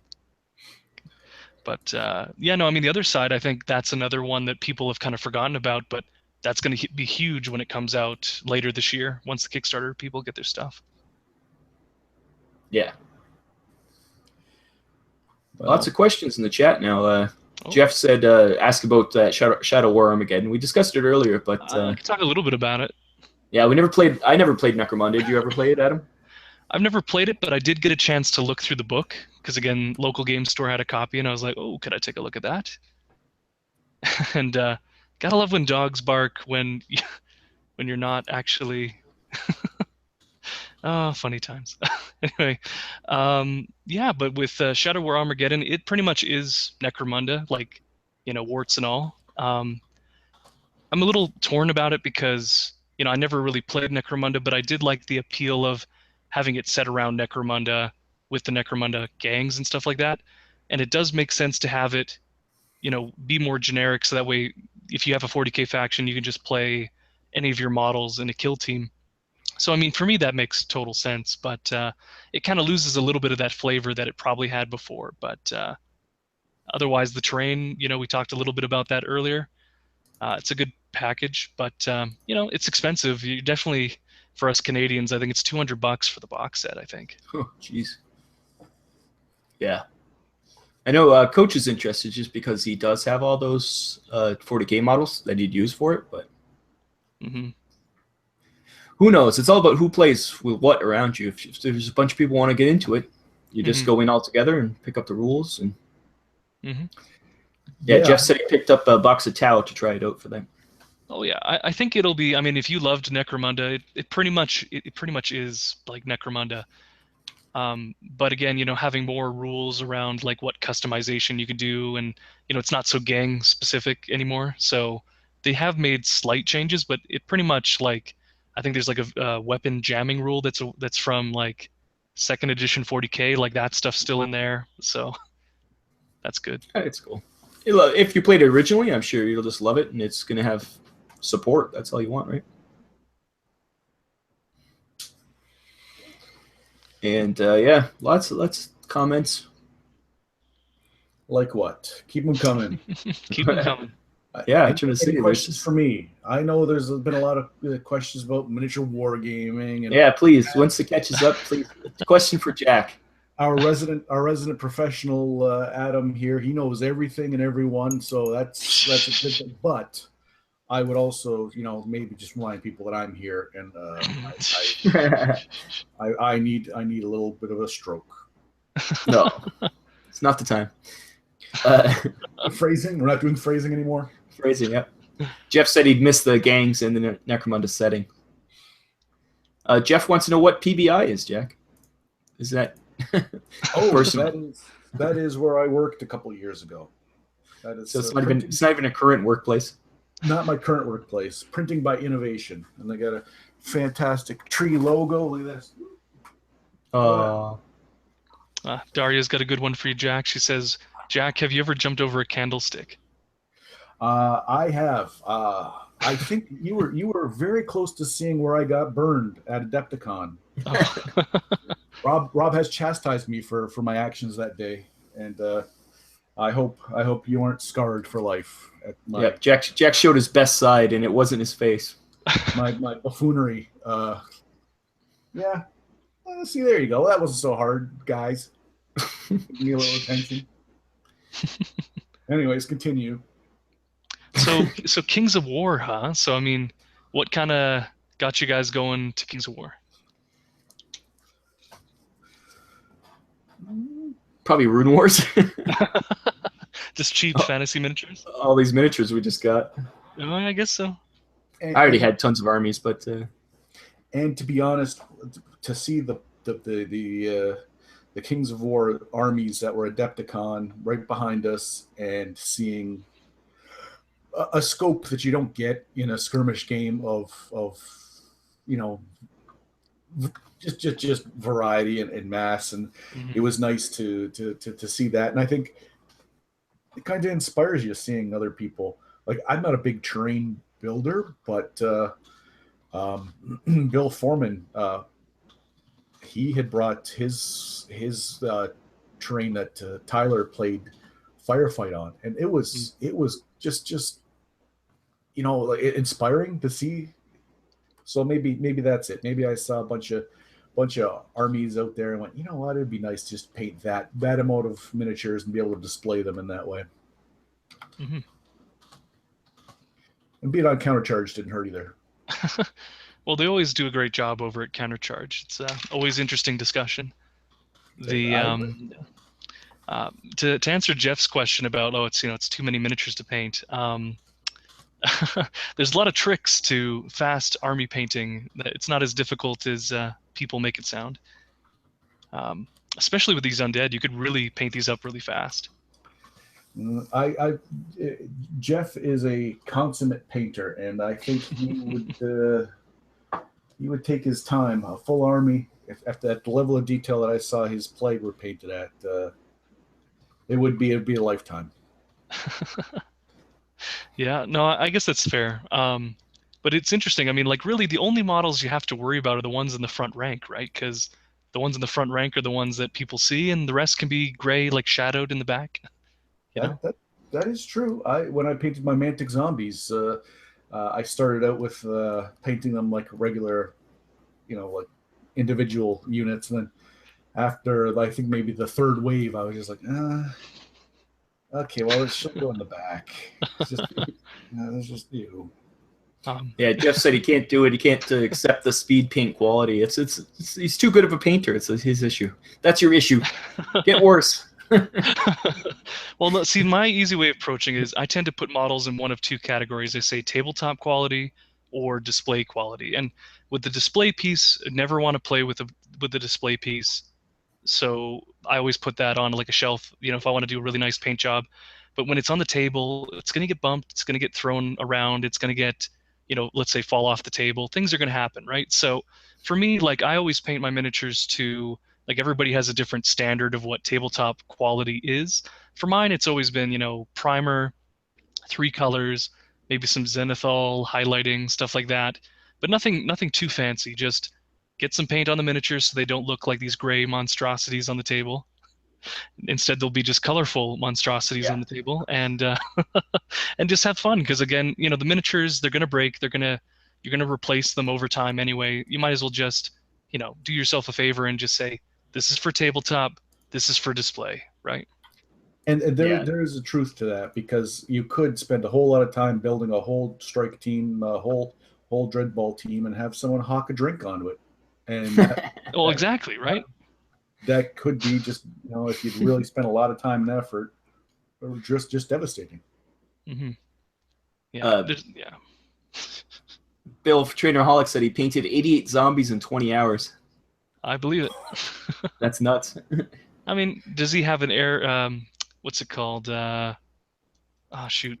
Airbrush? Does he have an airbrush? Yeah. If it's by hand, that's even crazier, yeah. That's even crazier, yeah. And Jeff said he tried less hard. Yeah. No, Jeff, you do you, Jeff. You do you. That's right. Keep winning those best painted. He won best painted at Deadzone. Oh, so good. Jeff does such a great job in terms of his painting, and also just being a positive person on the Dreadball Facebook group. So thanks, Jeff. You're always positive. Yeah, good times. We had a lot of Wrath of Kings talk. Jack still has his. You did all your Hadros or most of your Hadros? What? Your fishmen for Wrath of Kings. You painted all of them? Yes. So it's only your Technus you haven't painted. Technus that I haven't painted yet, but there's just so much. Like I may.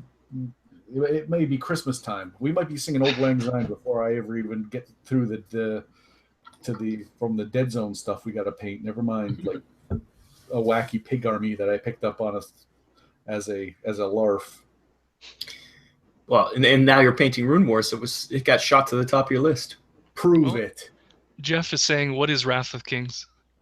It's a cool mini or not game. It's not quite skirmish. It's a little bit bigger than skirmish, I would say, size.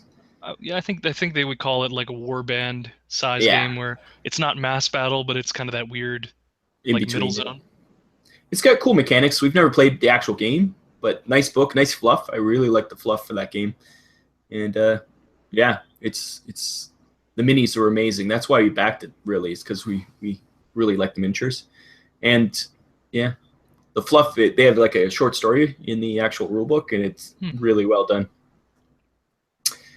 And the game is interesting. It's all about like there's charts on each card of what your guy's doing, and it determines who's attacking him, determines what the roll to hit is and stuff. It's really interesting. Yeah, it's kind of strange, you know, like CMON or Cool Mini or not. They want to be called CMON nowadays, but it's just a bad name. I'm sorry. It's Cool Mini or not to me, but it's because they have all these board games and it doesn't make sense when there's no minis in it. I know. But yeah, I mean, they have so many miniature games now because they have Wrath of Kings, of course, they have Dark Age, and then of course now the Song of Fire and Ice, or Ice and Fire. I can never remember what order. I think it's Ice and Fire. Yeah, I think you're right. But yeah, they have so many miniature games that are under their umbrella. It'll be interesting to see which ones, because I think all of them have been getting equal support, but how much longer will that, like, will they do that forever? I don't know. Yeah, as long as they don't make a mistake of having too many IPs, that's where you get in trouble. But so far they're handling it. And Jeff said he goes to their site and still ranks minis. Oh, the Cool Mini or not site. Okay. Not the CMON Limited site. And yeah, Dark Age and Wrath of Kings are their own publications, says Daria. I think it is, each one has it's all under CMON, but it's all different actual people making the game. So I think that's why they're doing it smart. They're not trying to do all the rules themselves. Oh, so CMON must actually own, like they must be distributing Song of Fire and Ice probably on their own then. Could be that they just recently bought. I remember Black Plague or Zombicide was its own company, but then recently Cool Mini actually bought them, so they get all the profits instead of just some of the profits. So yeah, Guillotine Games. Guillotine Games, yeah, that's right. So they actually bought the IP off them. They're big. They're a big company now. I think they're publicly traded now. They are on the Hong Kong Stock Exchange. Yeah, there's some encyclopedia-esque knowledge getting bantered around here. I'm out of my. It's like it was like talking aliens with Rob and Bill. They're talking. I saw the movie, probably 10 years ago, and they're on like this level up here. Yeah, Bill Torinoholic's he got a Battle Zones big box set, and he's going to be doing Hadley's Hope from Aliens. So we were talking about it, and Jack's just like glazed over. Yeah. Hey Jack, I have a question for you. Oh, okay. Shoot. Are you ready for this? To quote Kurt Hansen, have you heard of our Lord and Savior Guild Ball? Our Lord and Savior Guild Ball? Yeah, it's a great inside joke where, Guild Ball has been very popular. It's been very successful. According to the CEO of the company, Steamforge Games, Matt Hart, who used to work in video games actually for Capcom UK, I believe. But anyway, he says it's the fastest growing miniature game in the world, and I tend to agree with him. Like Guild Ball has just exploded locally and also just around the world. It had the largest booth in Adepticon. Oh yeah, and that's that money coming in. So much like popular religions that may or may not ask that particular question, that they say that they're getting bigger than Jesus. They're definitely, as a company, they're very proactive in their just everything they do, in terms of marketing, advertising, YouTube production. If you're into Guild Ball at all, there's no shortage of content there for people.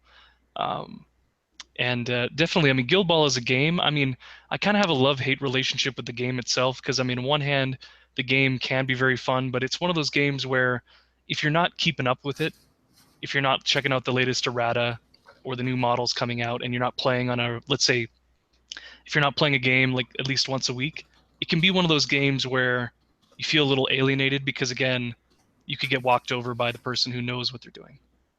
because they picked up the latest expansion, or well, it's not even because it's better, like mechanically. It's just that you don't know about it, right? Yeah. Well, if they are that interested in keeping up, supporting the product, and keeping all the fans abreast of the situation and sending out free mugs to people who are interested, then that won't be a problem. They'll be able That's to right. keep on top of that, and If they're interested in getting some more publicity from a Deadzone podcast, please do send us. Yeah, I'll have to talk to Rich Loxham and see if he can send you a mug your way. that would be splendiferous. And then I will. Jack's love is easily bought. That's all we know. Oh my gosh. Oh God, yes, God, yes. But not. Oh, but only once. Once that mug gets here, then forever, I would be devoted. I would have to start playing.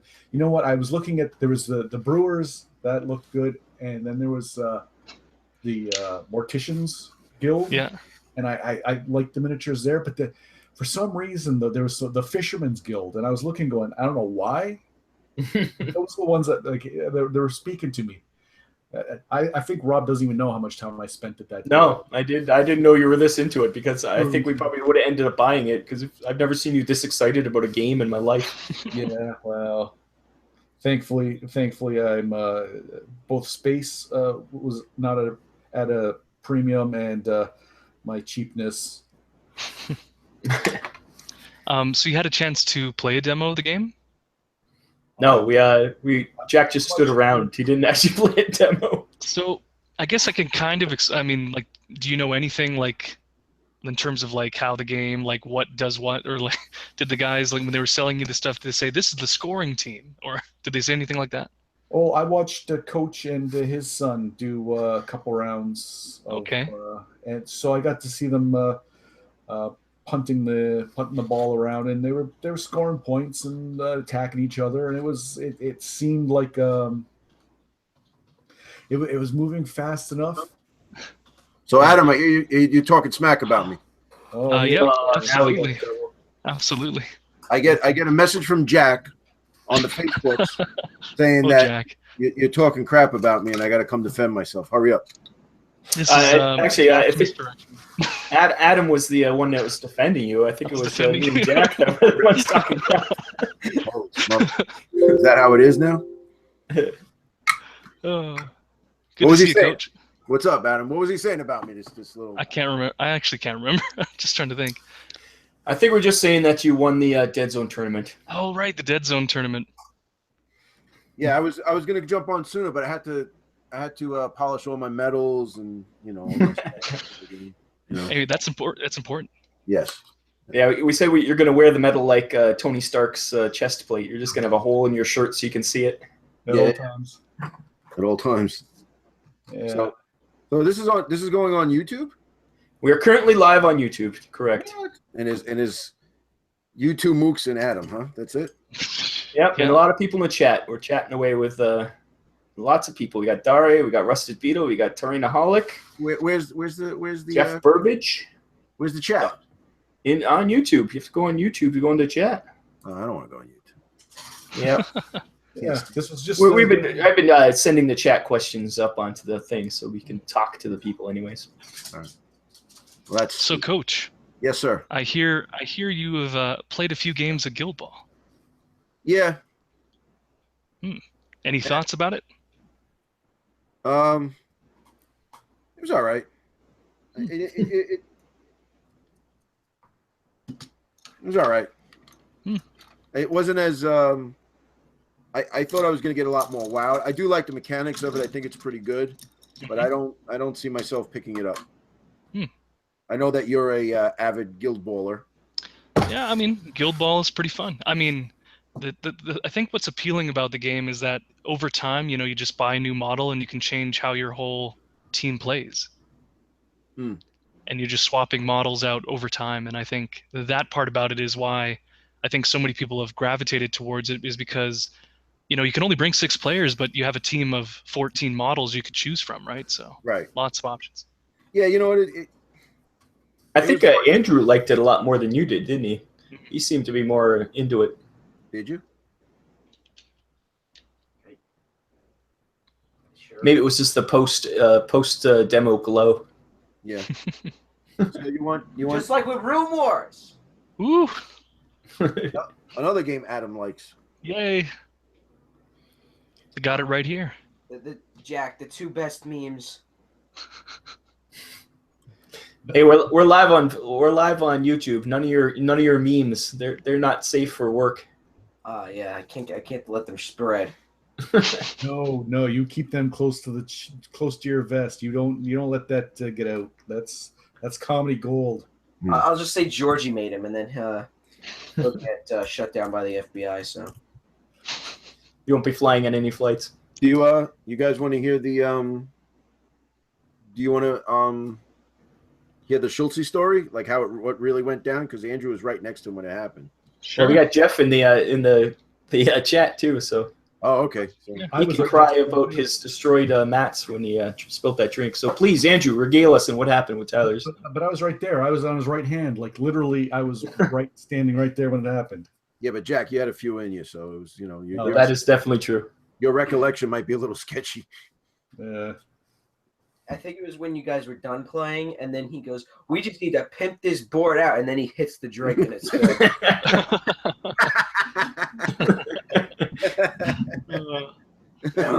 I'm like, I don't think you need to pimp it out that way. Like, it smells. My question was how he got a large shamrock shake there to begin with. Yeah, that green stuff all over the place. It was Was it either that or did he spill his Merlot? I think it was probably a lot. But Bill from Trainaholic says that thanks, Coach, for helping with the GCPS this morning. Okay. I don't know how much I could help, but I did what I can. Sorted out. Yeah, he helped them build them. Now, what's the parameters of this? Is this a live chat or is this just like? That's a live chat. People are chatting. Oh, They want to ask about Test of Honor. How's Test of Honor going with you? Oh, that's a game and a half, boy. Oh man. You know what? My only regret is I didn't pick up the whole thing. I just picked up the starter. Yeah. And that's for Warlord games? Yeah, it's real. I mean, it's really good. It's a really, really, really good game. Yeah, Is that I mean, it? You're not gonna elaborate? they make really good products. Gate of Antares, a lot of people love that game. Yeah. And I mean, they have some like pedigree behind it, right? Because they had Rick Priestley and Alessio Cavatore. Yeah, but I don't think they had really anything to do with it. Oh, interesting. I think it was just 2 other guys that researched a lot of samurai stuff. The way they made it seem is that somebody made them the models, and they got a bunch of samurai models, and they're like, all right, well, we got to we got to make a game around these models, and it just turned out like this. So it's kind of like that bolt action mechanic. You put the things in a bag. Oh, okay, yeah. And then you pull them out, and then it's weird because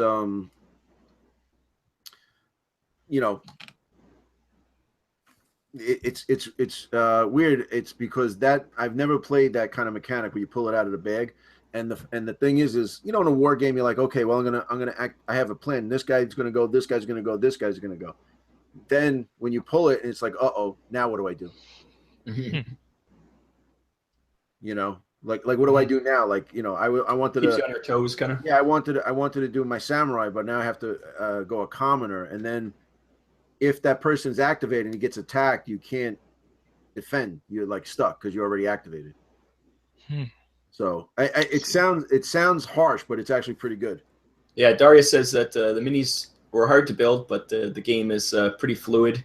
Yeah, it's only a pamphlet of rules, and War Games Factory did the models, and Graham Davey designed it. Right. So that's pretty cool. I think, is it? You've never played Bolt Action or Gates of Antares, so I was curious how close it is to those games. Yeah. I don't know. Gates of Antares, I wanted it, but another war game. Yeah, there's just so many. Another war game. There comes a time where you got to stick your flag in the stick your flag in the ground and just say, all right, I'm going to just do this. But the thing too with Guild Ball would have been like if I would have spent, I don't know, about $300 to get all the stuff, and who am I going to play? You know what I mean? It's like, I can only play my son so many times. Mm-hmm. So like I picked up The Walking Dead. I actually just played a game with my daughter. We just finished, and that was a great game because it's really a family fun game. It is actually pretty cool. So is The Walking Dead, is it very similar to like Deadzone in terms of mechanics, or is it like completely different? It's almost like a tomato sauce. There's a little bit of it in the sauce, but there's some different things. Okay. I do like the zombie mechanic. Yeah, they move to the sounds and they. And then 'Cause to me that seems like almost like a Deadzone mechanic that got fleshed out into a game. well, yeah, but then you get one of these things, Mhm. and you put it over the zombie at a certain point because there's 4 different things. There's you start, there's a move, and then an event phase, and then a melee phase, and then Mhm. so you put that over the top of them, and if somebody's in that kill zone, the zombies move towards them. So that's kind of cool. I could see adapting that for Deadzone. Yeah, that's why I want Jack to read the rules so he can modify it for Deadzone. Jeff Burbage said, "Is that a CD?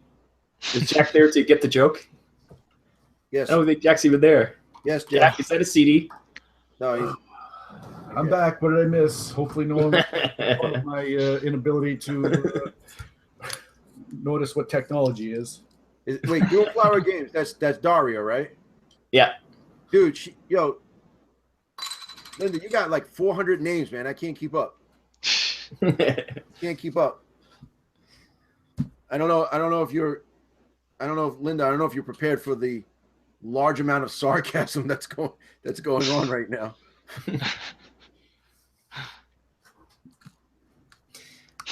But yeah. Bill Trainaholic had to step out, so it's cool having him around. Yeah. Bill is the best. Him and Sue Yeah, are he's the super best. cool. Yeah. Mm-hmm. Jeff says Walking Dead is pretty fun. He needs to break it out again. And Daria asked if she heard that it's got limited replayability. What do you think, Coach?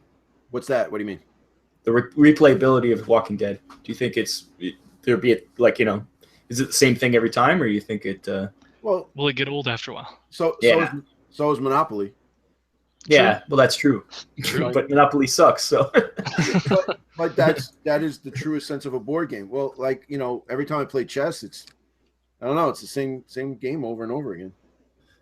Once again, not a very good game.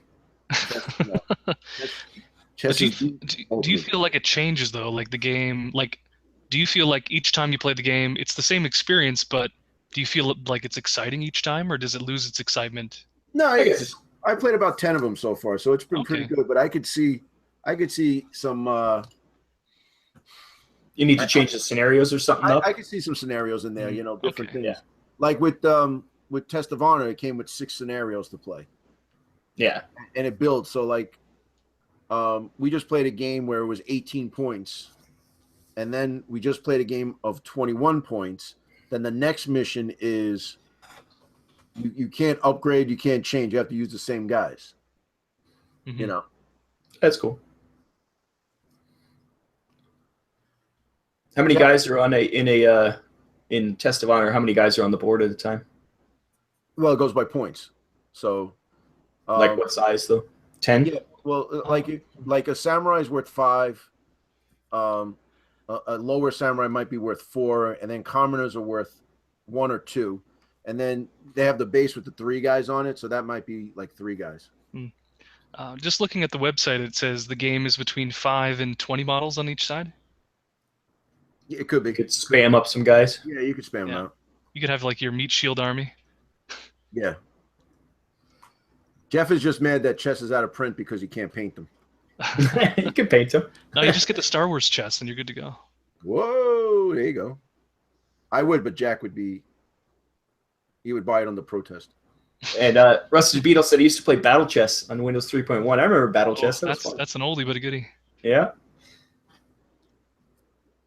I think that was on DOS. Here's a good question. I'll throw it out to you guys and to the chat. When do you think you're done painting a model? Because I've been painting this thing for about a week for my man Rick, and I don't know if I'm done or not. You know what I mean? Like I just keep, Yes, I think it should be done. every time I look at it, there's something else to do. The only Yes, problem please. is if you put too much paint on. Yeah, if you go too far, that's the key. Hmm. Jeff, what do you think, Jeff? Jeff Burbage out there, because you guys, I'm not listening to you guys. Show the model, and I'll click on you so you're there. We'll critique it. I don't know if I want that. Let me put Jeff my said that he's done painting a miniature the night before the tournament. I just did. Oh, yep, that's for the giveaway. Yeah, that's for what's his name, Rick. And then I did the back. I did all the Nice. stuff. I think I gotta put. I wanna put some more yellow on the tips of the slime stuff that they're gonna spit out. Yeah. But yeah, she's coming out pretty good. See, I did. that's fantastic. That, you know what, the Veerman models are so nice. They can do that. Like it lends itself to that. But yeah, you've outdone yourself. Because they I really like that. they suck donkey balls in the game, but other than that, yeah. So this is mine. I don't know if you could see that. I'm trying to. Is it better this way or this way? No, this way. With the light on, I think. All right, so let's do this. So that's mine that I did, Hmm. and it was nice because Tyler actually gave me this to send to him, and I figured, you know what, let me paint it. And I asked him, and he said he didn't have one painted. So I said, let me get that going. So I think it was you guys, Robin, Jack, me, Tyler, and Bill threw in some stuff too from Adepticon at Terrainaholic. He's like, oh, what are you doing? And I said, we're going to send this to one of the guys in the army who plays Deadzone. Oh yeah, let me throw this in. So Yep. we should send them that Rune Wars, that piece of crap game, Rune Wars. Yeah. It's so lovely. Lovely. Actually, it was really easy to build. 30 minutes to do all of the armies. Andrew was building him in the hotel room. Then Yeah, maybe got it. Yeah. And then he was throwing them. He just plug them together. You go, hey, look at this one, and hawk it over to Yeah. on the couch, and then Yeah, that's a good thing about those miniatures. They're pretty indestructible. Yeah. We were talking about it. Yeah, it was. This is the rustic material, I think, that Mantic uses. Restic, really? I think so. Like a denser PVC, quality. whatever it is, yeah. That Restic is horrible. I know. Oh, it's horrible. no, Oh, it's horrible. no. Just because Jeff, you can bend it. Jeff wants to know if he should open his Rune Wars box or trade it or sell it. If you're not going to use it, definitely trade it or sell it. Yeah. I just as a painting project, Jeff, you should keep it. Some good stuff. You want to see what he can do with it? Yeah, I want to see what he can do. But Jeff hates painting more than one model at a time, so. True. I don't know. It's hot right now. The thing is, the market's pretty flooded. Everyone at Adepticon had one. I don't know what they get for it to try and sell it and to ship it. It's a big box. Yeah, you're not going to be able to ship the box. Yeah, that would be expensive to ship, actually. Yeah. It might be just one of those things that you just. He says he has too much to paint, though. So. You're preaching to the choir, my friend. Preaching to the choir. And yet you're painting Rune Wars. Yeah, I still have Dreadball Extreme people here. Yeah. I have drawers. No comment. I got. Well, we already mentioned you got your Technus a couple of years ago. Well, I got some Dreadball guys, a whole robot army. Just a There's a Martian with the banner right there. Listen to the next team building exercise. Mm-hmm. Little dwarf robot. I got a Blaine. Oh wow. All this stuff. You Daria Linda. I don't know what to call you. Doomflower. you got to listen to the next award-winning team building exercise because we are doing Mars Attacks. Yeah, Mars Attacks is next, and I think it was a good one. I remember her post when she was saying about she just bought like 700,000 Mantic Martian models. And we uncovered the truth. The truth. TRUFF, truth. Truth. And we've brought to light the beta rules for their strike zone. They were lost for a while, but we recovered them. Yeah. We found the lists. So I suggest that everyone listen and download, and for posterity's sake. Dari asked if anybody has the dude with the jetpack Mars Attacks model. I do not. Nope. And Jeff said, hero models? Yeah, it must be one of the heroes. Jeff says, you got your Mars Attacks in my dead zone. Like peanut butter and chocolate. See, I just found something I got to fix. Rusted Beetle said, does anyone play Mars Attacks? It's amazingly, none of us do. I think Coach has played it before. I played it a few times, yeah. It's got a big following online for some reason, but people seem to love it. I think if you like the theme, it's very popular.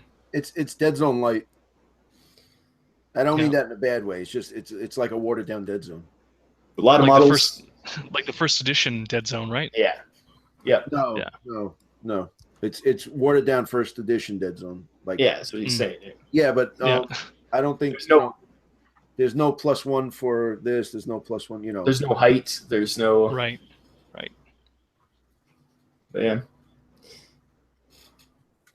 But there's a flaming. She said that the only one she's missing is that jetpack guy. It's the only model she's missing.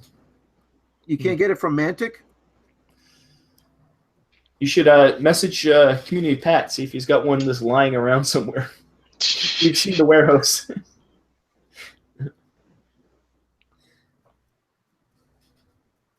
Way to throw Pat under the bus. Good job.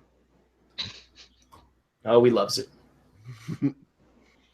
And really, the Mars Attacks,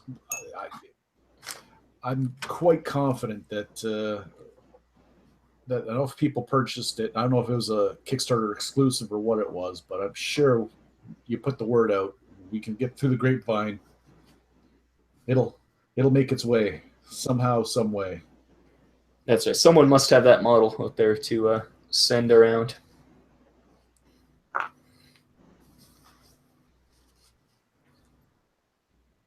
Now, is that like one of the guys from the comic book or something like that, or who knows? Man. It could be from the cards too, right? All the Topps cards. That's where it all comes from. Yeah, that's a good point. I hated that movie. Yeah, there's a question. What is that pet behind you? My pet? Jeff asked, "What's the pet?" She's a dog. She's a dog. Oh, she's a rescue dog. Look at her. Well, she's like ancient also, not to mention. She's pretty old. When they need a home, you gotta give it to them. That's what my last 4 dogs are all rescues. I don't mess around with that. Don't buy from a puppy mill. Don't there's dogs that need love. I only get free range dog. Oh, for us, it's huskies because we only get around with snow sleds. So that's right. They're transportation. They're a necessity, but it's like buying a car. You're freaking Canadians. Isn't it a Malamute, not a husky that pulls the thing? And I can't remember. I don't know. I'm partial to Akitas. They're pretty good. Rusty Beetle wants to know, or wants the fact that Mantic points, they need more variety. He wants to get sprues of plague dogs and mob beasts, and that would be awesome. If Mantic points, you can get that kind of stuff. I don't like the new plague dog. Don't like that model. I like the old. You're an old person. I am an old person. I'm old faded. I don't like change. Don't like change. Everybody's saying they got, Jeff says he has, all its cats are from shelters. And Darius said, preach it, Jack, preach it. Yeah. And Rusted Beetle says he has 2-pound cats. As i.e. cats from the pound, not tiny cats. 2-pound cats. Hey, Beetle, man. Beetle on point, man, with pictures from the Deadzone tournament. Yeah, lots of pictures. I'm gonna use a few of them. I got like, I don't know. Well, I'm jerking around with you guys tonight, but I got round 1, round 3, and round 4 ready to go, and then the award ceremony. I'm gonna probably use the pictures as his thumbnails. Oh. And for the link to that, you can go to our podcast, Deadzone the Podcast 58, and the link to his pictures is in the description if anybody wants to check them out, because there's millions of them and they're awesome. Yeah, he was on point, man. Let's see. Yeah, I was supposed to be recording lines for young Andrew tonight, but now obviously they'll have to be delayed one day. Yes. You'll never get those lines. Yep. Rusty Beetle said, feel free to grab any you need, Coach. Thank you, sir. It was great to meet you, man. It was good to. Yeah, it was cool to meet everybody. It was everybody, man. Good times. Yeah, little So many photos of Jack. Little stingy with the hugs, but we'll work on that. Work in progress. Yeah. Daria says she's behind on her podcasts. For shame. Terrible. But summer is coming. Catch up. I thought winter was coming. We'll see. See those models when they come out. Yep. Well, it's funny because winter did come just the other day. Snowed about 1.5 feet. Oh. It's like, welcome to Canada. Today was gorgeous. Today was gorgeous. Yeah, it was. I did fence mending, and I got the lawnmower out and started up and did all that, the spring stuff. Oh, it's fantastic. I got a little sun on my arms. I can see my little pink. Look at little piggy. Those 42-inch biceps, man. It was a fantastic day, and I'm looking forward to. Hey, Jack, you know what I had yesterday? What did you have yesterday? 5 Vegas. Bacon? 5 Vegas. Remember the 2 gentlemen walking through the parking lot, and we were cigars and smoking. Oh, yeah. Now I remember two gentlemen callers, depending on who's doing the calling. That's who's doing the calling, right? Yeah. So what's the chance of us getting a Deadzone the Podcast Family of Gamers Dread Pet Zone wing at Adepticon next year? Memorial wing? No, just get like a ton of rooms and just get to work, man. Huh? Yeah, it'd be cool to have a section. Rob, I don't know if you know what memorial means. I do. I yeah. do. Daria said that we're literally the reason she went to Adepticon, which is awesome. Oh. And Rusted Beetle said that next year he hopes to attend instead of just making a quick side trip. And that'd be awesome. Yeah, you came in just in time, man. And Daria said that it's sad that Jack isn't on Facebook anymore. No, he got thrown off for nudie pictures. That's the official truth now. It's this whole child molestation thing they don't like. They don't. That got dark. I can make those jokes. You can't make that with someone else. That was a little too far there. I'll go with maybe I put dick pics up, but you gotta put on the line somewhere. How dare you, sir? Yeah, that is code. Too far. Yeah. Rusty Beetle said he has to paint up some Marauders with top hats for next year. Marauders with top hats? It's nameless with top hats. So at this point in time, we still, to this day, still don't know why Jack took the goddamn Marauders. Because it was funny to exactly one person. Yeah, that's right. It annoyed you so much that it just entertained him. That's great. It wasn't just me. My scion also. Yeah. Yep. Oh yeah. he comes flying over to me. He's like, Dad. I said, listen, I'm setting up, man. I'm getting in the zone. Jack's playing Marauders. What? Yeah. I don't need a big audience. I just need one or two to pay attention to me, and then I'm happy. You're kind of like Andy. What's his name? Andy Kaufman. He didn't really care as long as he was laughing. Yep, exactly. You know what? That's true. I'm like the Andy Kaufman of comedy. Jeff said he's going to paint up some Forge Fathers for next year. Oh. That's cool. Yeah, well, maybe if the rules committee gets off their asses and gives us some better rules, work on them, because I would have ran them this year. Forge Fathers are fine. He says he needs to figure out what colors to paint them. Any suggestion, boys? Green. I say metallics because I like it. Daria said teal. That's interesting. No, we don't really see many teal miniatures. Teal and Jack? chartreuse. Jack, do you have a choice? See, now, Jack, this would be the perfect time for you to go, yes. And that's it. You know, I have 4 or 5 that I've primed, ready to go. I built, and I just don't enjoy painting dwarves. I just don't. He said he dislikes metallics, so mine's out. What about you, Adam? What do you think color? You can't go wrong with the complement colors of like purple and yellow, or doing something like, I don't know, blue and orange would be good too, I think. I think if you brought purple and orange.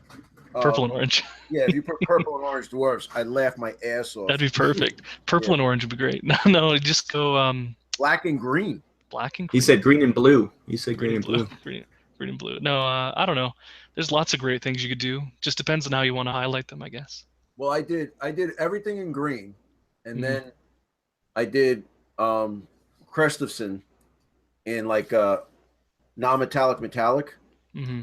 And then he has the Onyx Guard with him. So I made the Forge Guard and one Iron Ancestor in black. He's like the Onyx Guard is like his personal guard for Warcraft. That's cool. Yeah, so. Rusty Beetle said he wants to put together some Asterians for his wife. She plays elves in D&D, and he wants to get her to play some Deadzone. And he said red and brass for the colors. I like that, but no metallics, it seems. Jeff said purple and orange. And Daria said that you can blend green and blue to make teal. She's obsessed with the teal. Did you have any issues building the dwarves? Like when I was building them, they come in a lot of weird pieces. Yeah, the legs fit very strangely, and it's a you know what you got to do? Odd choice. You got to get green stuff. You got to get your green stuff. Yeah. Put a little extra yellow in it, so it's like very tacky. And you make a sausage, and you cut into little balls. Right. And then you take that and you put it, and you kind of. That's the way I did it. So my guys, they could drop off a building and they'll be fine. That's the only way. Or you could do zip kicker and burn your hands. Jeff said he did his Forge Father Dreadball in blue and orange. So there you go. There you go. But Jeff, you know what? I like the Dreadball models just as much as I like, especially the Brockers. I did my Brockers the same color as my Forge Fathers. Now I'm using those in Deadzone because they saw fit to take away hammers from them. So I kind of like the look of the Brockers because they look more like the fluff of they have all the guards or whatever have all that stuff in the helmet. They look like they come up and just beat the crap out of you with their fists, which is they have no weapons technically in the rule book. They have no more, and now it's good because if I give a guy a hammer, I use a guy with a hammer, but the other guys don't have a hammer. Rob, you remember I kicked the crap out of you with that list. Remember that? No. Don't remember. Jack, you remember. Rusty Beale said Dr. Faust painting clinic did a teal and sand colored Warhammer group, and it turned out very cool. But that guy can. Yeah, he's pretty. And make everything look good. Yeah, everything looks awesome. He does. Uses like oil-based paints to do like blending and stuff. Like it's pretty amazing stuff he does. Well, you know, I like using the oil-based stuff. You got to get this. You get this stuff. The it's a Mona Lisa odorless paint thinner, and you can make oil washes with it. Well, he does like actual like oil paint, like what you do like paintings with. Like testers. No, like oil, like no. No, that's not. Yeah, like that kind of more stuff like that. Yeah, but he actually uses it like with like not even brushes. He uses Q-tips to like apply it and stuff. It's pretty amazing. No, what you do is you put it on, and then you take the thinner with the Q-tip, and you take it off the raise, so it goes into the recesses. So anything that's raised, you use the Q-tip, and then you can wash it off. Jeff, am I right? Well, that's not. He uses it to like do like blending for cheeks, to do like rosé in the cheeks and stuff. No, like I know what you're saying. Yeah, it's pretty crazy. He's on another freaking level. Yeah, for doing it as washes. Yeah, that's cool. Yeah. Yeah, that Rusty Beal said when he did Batman, that was he had a Batman model kit, and it looked amazing. And Darius says Deadzone the Vodcast is short formed as DZTV, and that is pretty awesome. It's like a kind of a mid-90s. I can see the splash card for it. Yeah, we gotta build some wacky. That's like in the 80s. You get a crappy picture and you put it up, and then you make 100 photocopies, you staple it to the things your band's playing this weekend. all the telephone poles in the area. Yeah.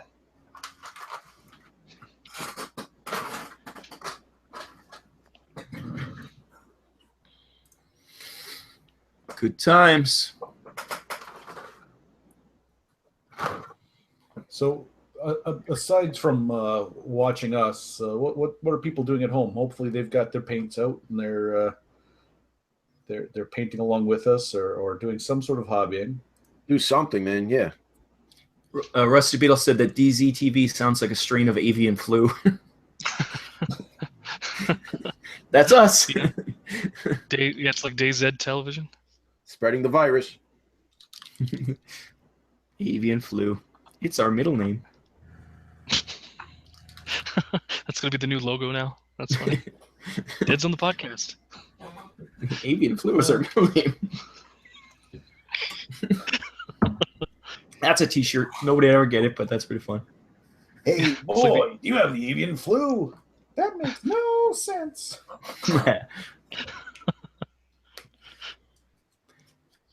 Yeah, Jeff said you guys had a great... Oh, sorry, go ahead.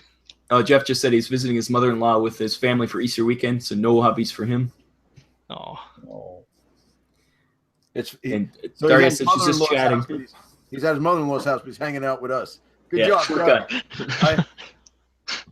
And Darius says she's just chatting and getting banned for chatting too much. No, she's keep them coming. Don't worry about it.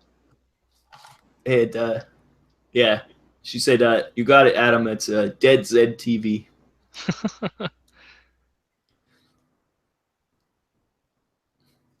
And she said she loves our end bumper with the. That makes no sense. I'm taking your money and leaving. Yeah. Rusty Beetle said he's lying in bed. Cats are sleeping on his chest, and typing has been challenging. And Jeff said everyone else in the house has been asleep for hours. Oh. Oh, wow. The beauty of time zones. Oh, my gosh. Forget that it's like midnight for you guys. Yeah, Jeff, are you still in Eastern time zone? Who knows where his mother-in-law lives? She could live in... Who knows? Right next door to Rob. Yeah. Out east. Yeah. He could be in Newfoundland. Yeah, he said he's in EST, so it's 11:30 here. Probably in New Brunswick then. So what is it, 4 o'clock by you, Adam? Right now it's only 9:30, so it's late, but it's not like super late. Oh, Darius says she has a Dark Age tournament she's running tomorrow morning, so. Oh, good luck with that. Yeah. And Jeff said he's in Ontario. So that must be like closer to the Quebec border, probably. I don't know. Isn't that right next to Kansas? Yeah, more or less. Dust in the wind. Oh, we are just dust in the wind. I don't know where that came from. Go Kansas. Ah, see. I set him up for you. You know, your genius is not appreciated. I swear to God, Jack. No, Hey, Jack. all your hard work to put that out there, and it was my delivery. I think I failed you in the actual execution of our pre-planned. Hey, Jack, have you ever watched a show called The Littlest Hobo? I know of it, and I know it's a dog, much like say a Lassie, but I cannot say that I sat and watched one. Now, why is that? That seems a little out of left field for just a little bit. Yeah. No reason. No reason. No. Boy, that was an obscure question. Yeah, I don't. Yeah. I have no trust. Hey, Jack, do you like gladiator movies? Yeah. Who's depends on who's photoshopping what, actually. You ever seen a grown man naked? You ever been to a Turkish prison? Billy, you like gladiator movies. Jeff wants to know if anybody's going to Gen Con. I'm still trying. We are not. No. Too many people. All right, so should I go with light green?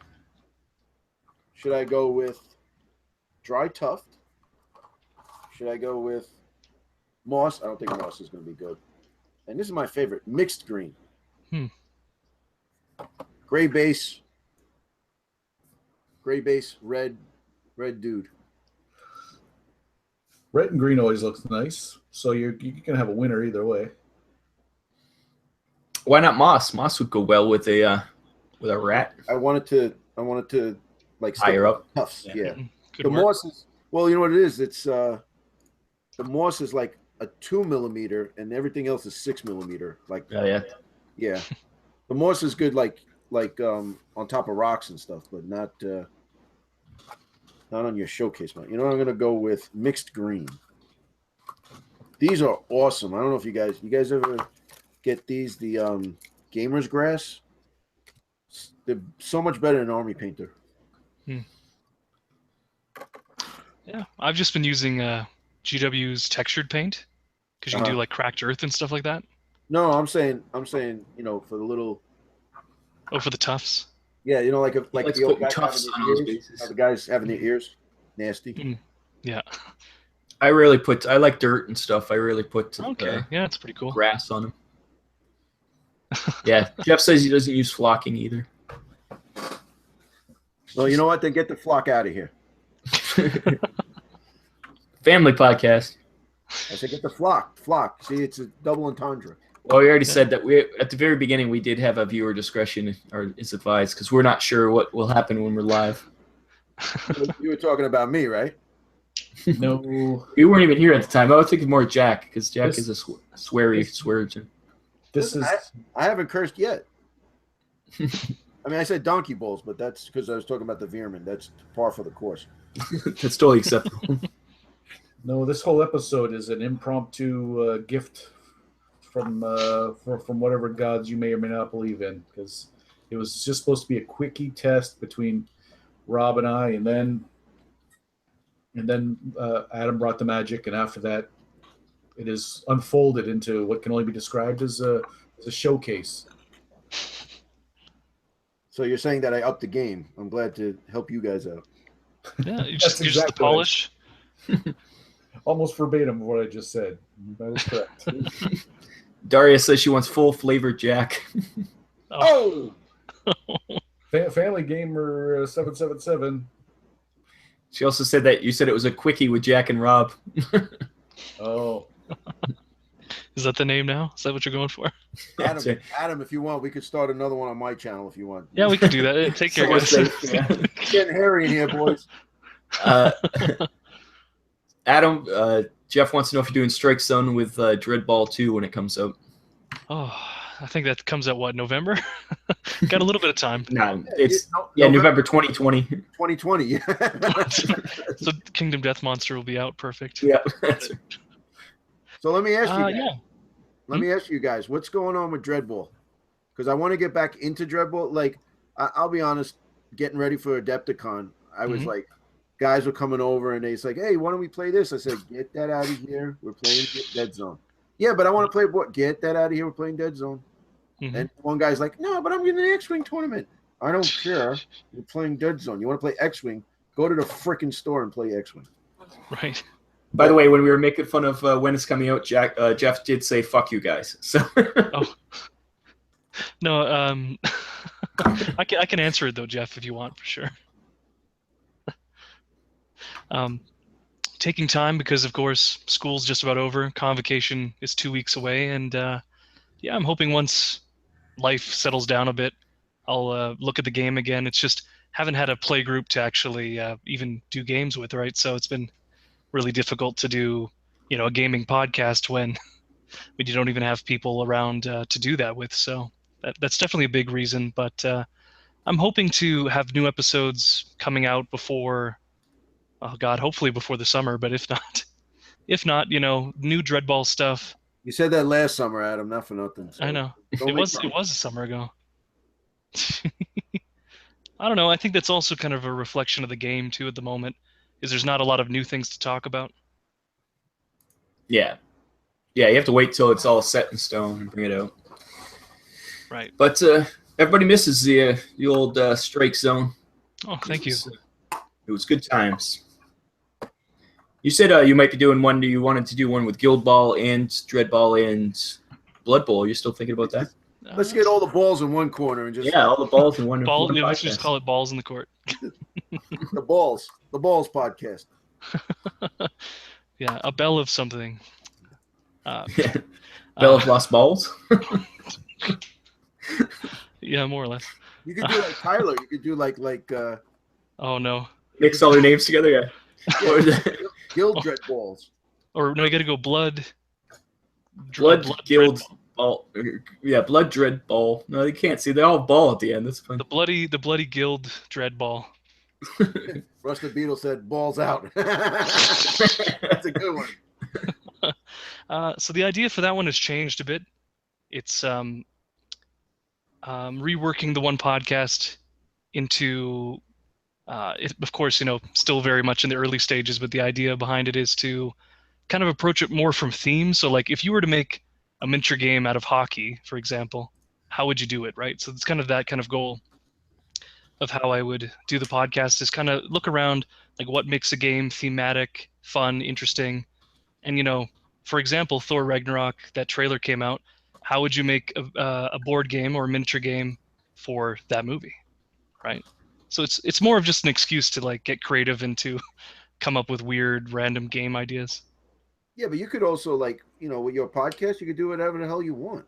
Exactly. Doesn't matter what Jack says. Yeah. That guy always stopping you doing what you want. I'm always like, come on, Adam. I'm telling you, you need to better yourself in school, and then you need to. Basically, I was his Jiminy Cricket. The guiding light. He's saying, Adam, don't mess up. Don't do this it right. Yeah. Do it right. Slap that cigar out of your mouth. Don't. You'll turn into a donkey. It was, I was glad I was there for you. Yeah. No, I appreciate it, Jack. Thank you very much. You're welcome. And me and Rob would just pull you down. Yeah. We're the other side.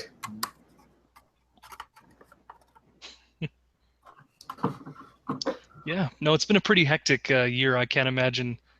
Oh man. Yeah, it's not been kind to my podcasting schedule. Let's just say that. No. School's more important. You got to do real life, and then once that's done, you get to have fun again. Yeah, exactly. Yeah, I'm hoping to come to Adepticon next year, but again, money being what it is, we'll see. Yeah. Well, like we said, there's going to be rooms to share because I think we're getting a few rooms next time, eh, Coach? Yeah, I think so. And you guys are at the other hotel? Yeah, it's the Embassy Suites. It's in the same block, but just a little bit farther away. It was 5 so you guys minutes. just walked Yeah, over? if that, yeah. It was really short. Oh, nice. Hopefully the weather will be warmer next year. It's freaking cold. That wasn't that bad. Probably not. Probably not. Probably not. I wear shorts every day. That wasn't that bad.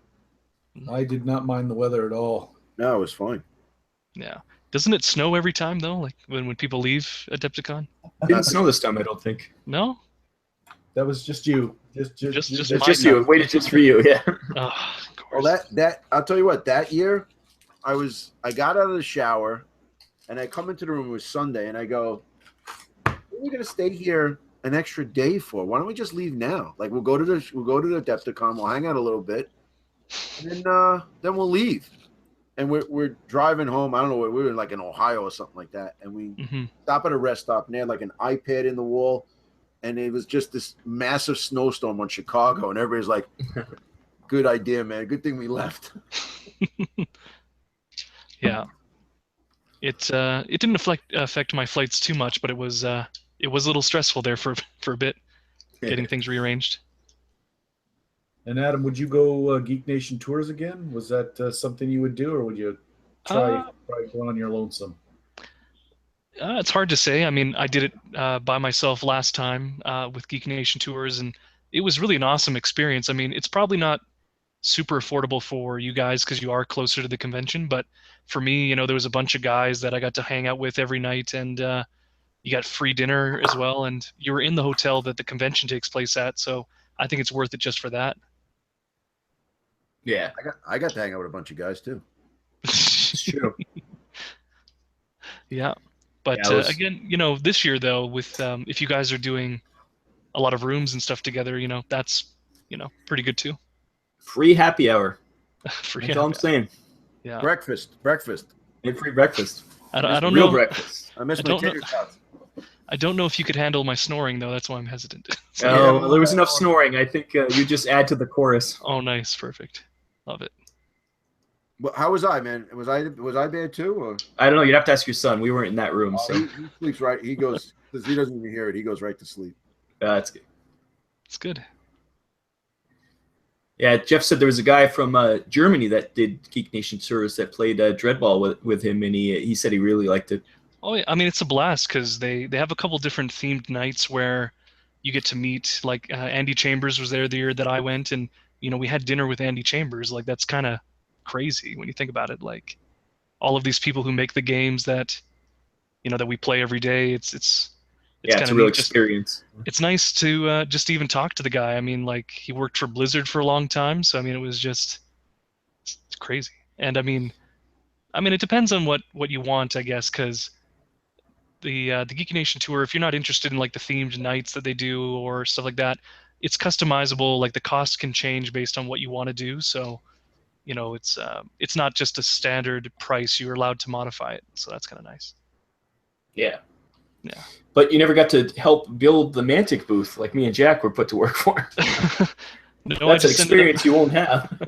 No, I just was a dummy and volunteered to help set up all the 40K tables. That's okay. Yeah. But that was my own fault. That was my own fault, though.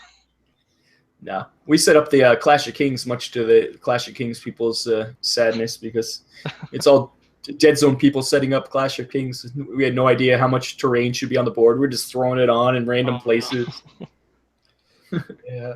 Yeah. Well, that was the easy thing with 40K is that like 2 pieces of terrain, you're good to go. Move on to the next table. Yeah.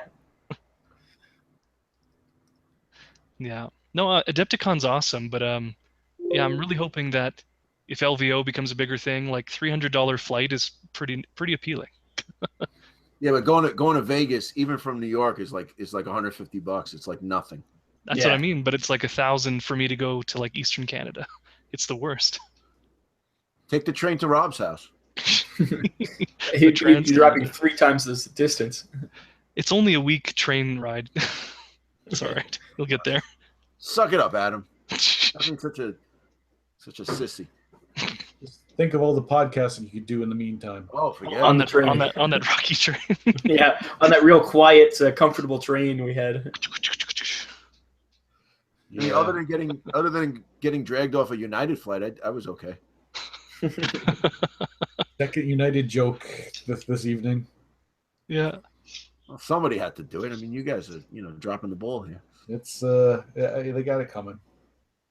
So Adam, now that I got you here, little, I guess, selfless question: have you caught the third sphere?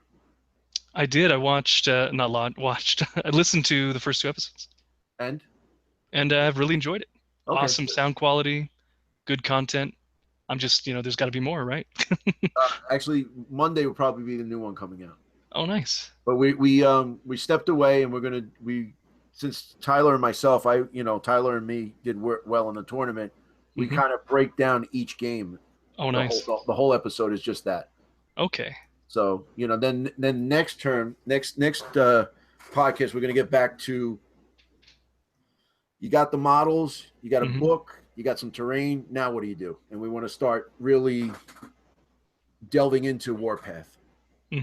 That's our, that's our that's going to be our thing. The next few episodes. I see.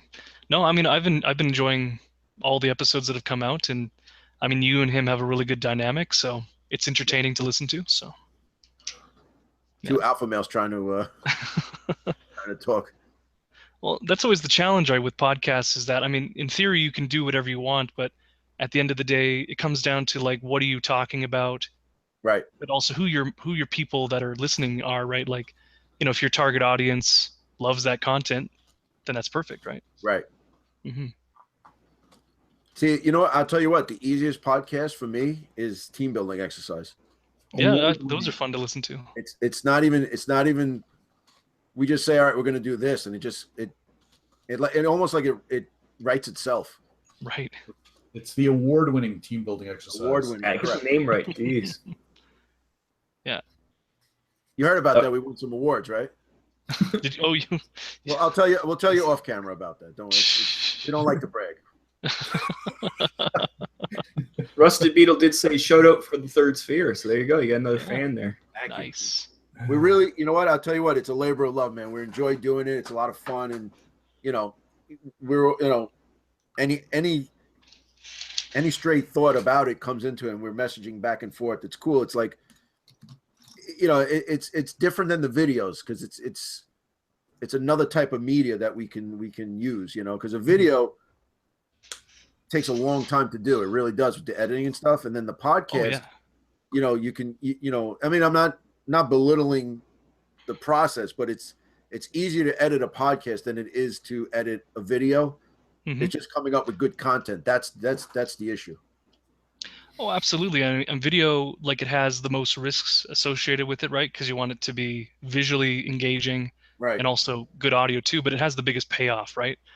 Where a podcast has less effort put into it, but it's still, it has its own audience of people that enjoy it because, you could be mowing the grass outside and, listen to a podcast. We're watching a video and, you could be in trouble there, but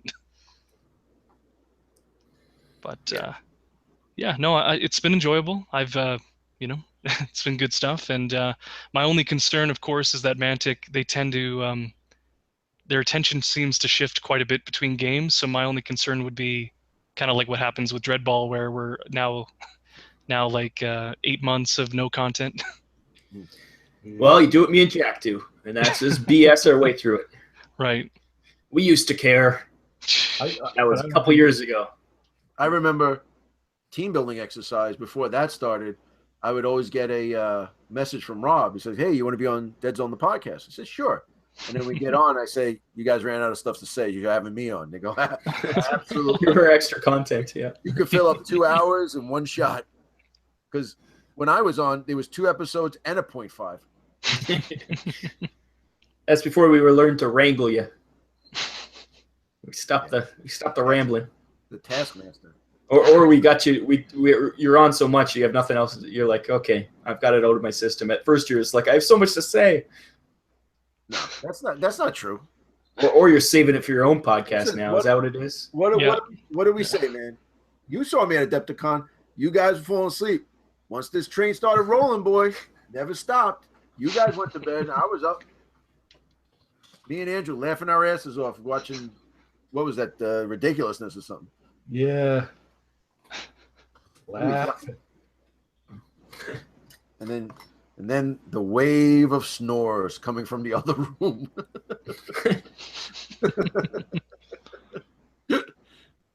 Rusted Beetle said that he's been listening to our early podcast, Jack, and he said we never cared. That's true. And you guys just glossed over the fact that Adam said that you really don't need much content when you do a podcast. So it's true.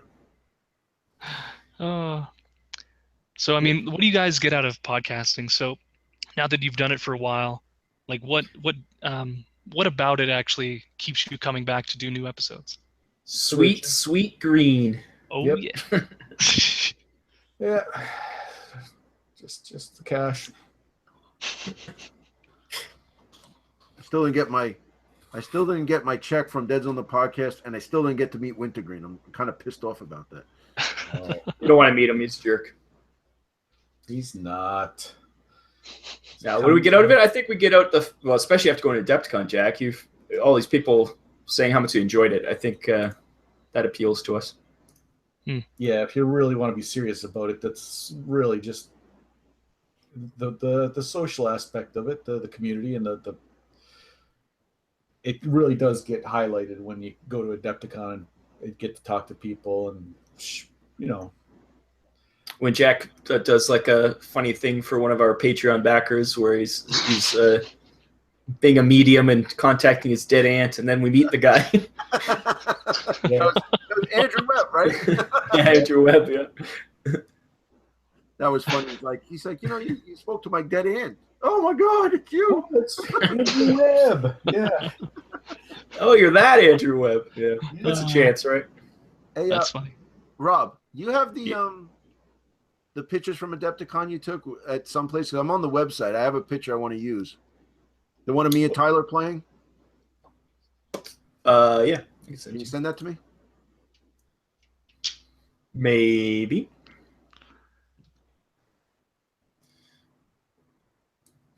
You guys don't have to stop talking when I'm trying to find my pictures here. I'm actually working, man. I'm editing. Yeah, doing some hobby. Yeah. We'll just quietly wait for you to find that picture. Is it the one you're standing up and Tyler's down? Right. Here we go.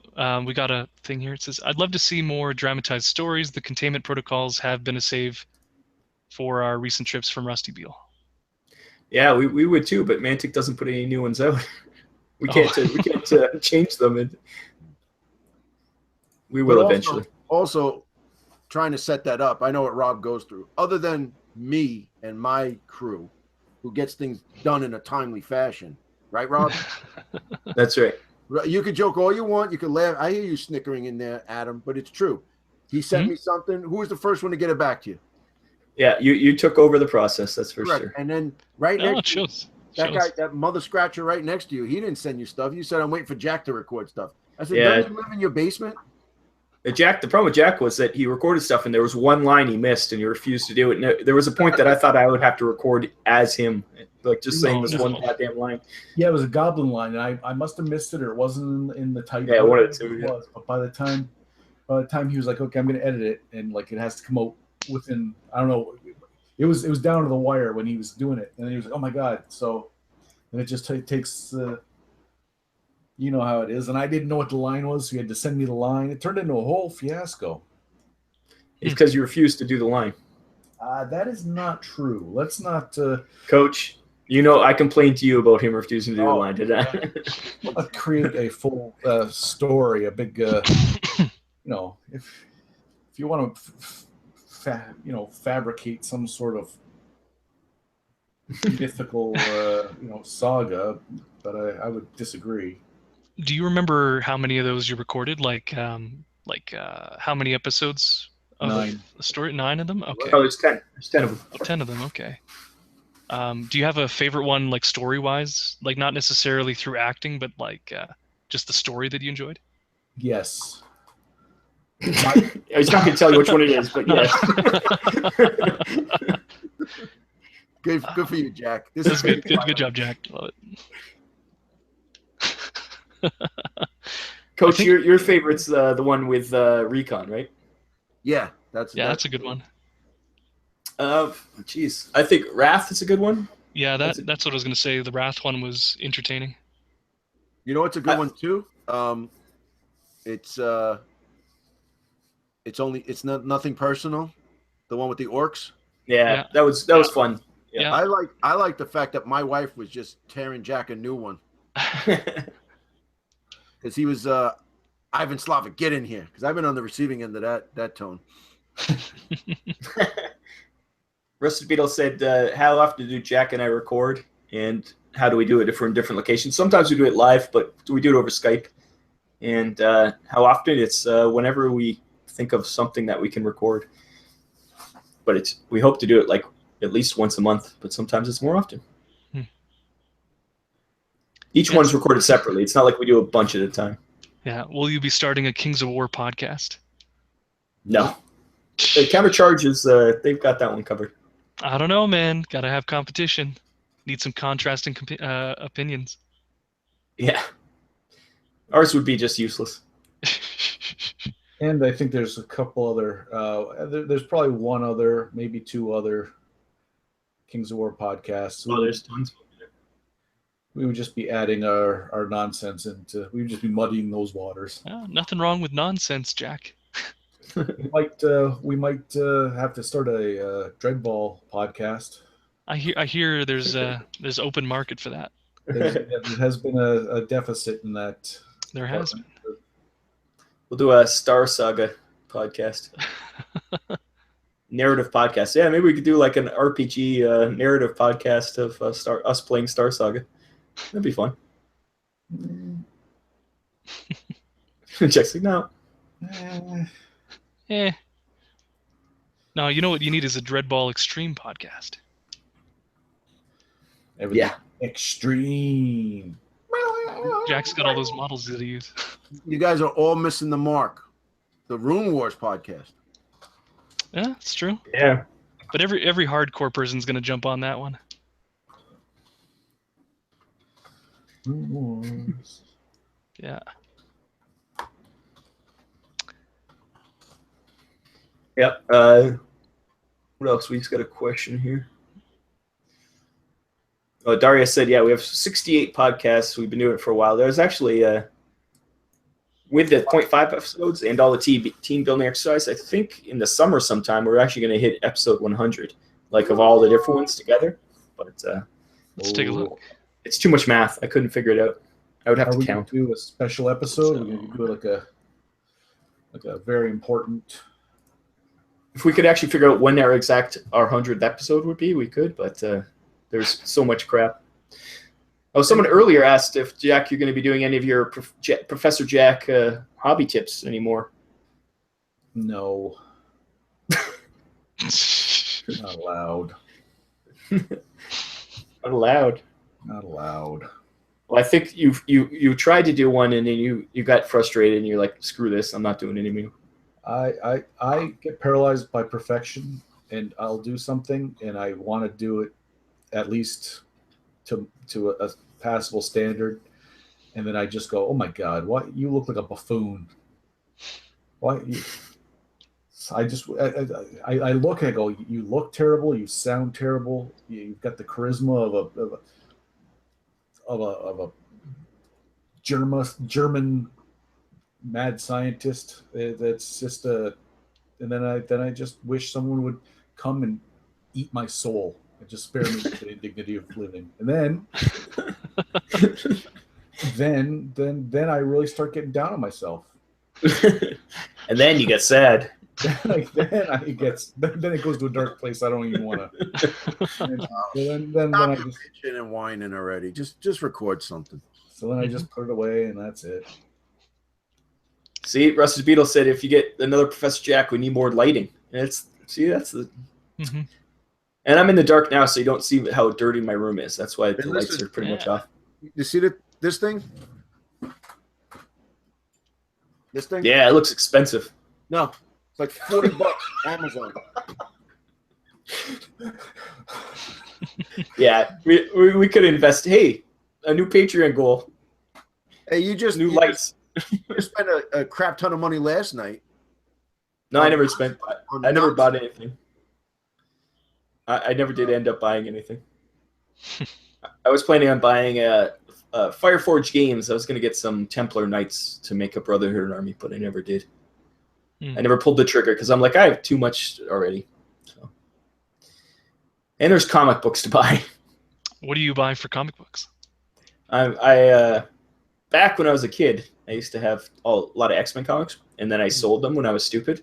And now I'm trying to recreate that, but now I have way more than I ever did before. So I'm pretty much trying to get the whole run of Uncanny X-Men. I see. Working my way back. That is a challenge. You want to buy issues 2 to 200? I'll buy issues 1 to 140. I need some of those ones. I have 2 to 200. I have issue number 2 actually too. There you go. We'll have to do some exchanging, Coach. Yeah. Just go to a Deadzone. Go to a Deadzone tournament and be like, "Hey, can you re-roll that?" Gives him a comic. That's right. Just give it. Yeah. Come on, Adam. You know I don't need no re-rolls. Oh. Yeah. Yeah. Rusty Beetle wants to know what we're buying with our newfound wealth from Patreon, and he said Lamborghini. And I think at this point we can't afford a Lamborghini like toy car, let alone a real one. How do you look at the Patreon? Is it just on your website? It's patreon.com/Deadzone Podcast, I believe.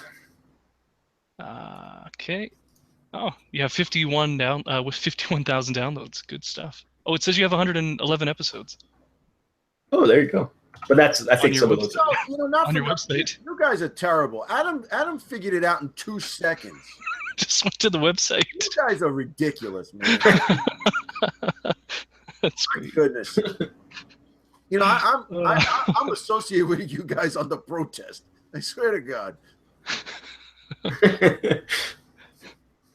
I think not all of those are real episodes, though, I think. But what's the episode number of the one where you did the 2? The one I really like was the Reb girl couldn't put a leg down. And and then you did the thing where you wrote it with the Teraton got sick at the end, the whole thing. I love that one. On the ship when they're going down to the planet?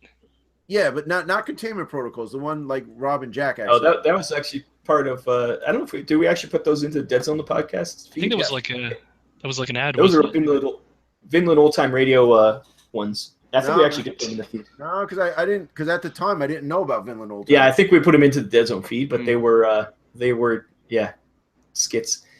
And they should be in there somewhere. I don't see that. There's some of those things in there too. So who knows? See, I know my stuff, man. I remember this stuff. But to get back to Beetle's question about what we've purchased with it, with the Patreon windfall, all we wanted really was to cover our hosting costs, and we do that now. That we've reached the goal. We're Vinland Old Time Radio, and it's no money out of our pocket. That's really even more than we would ever had hoped for, and probably more than we deserve. So, but that's it. Yeah, the next we do have a new level on our Patreon, so we'll have to get there eventually. The Teraton did talk very slowly in that. That was the in that those ones.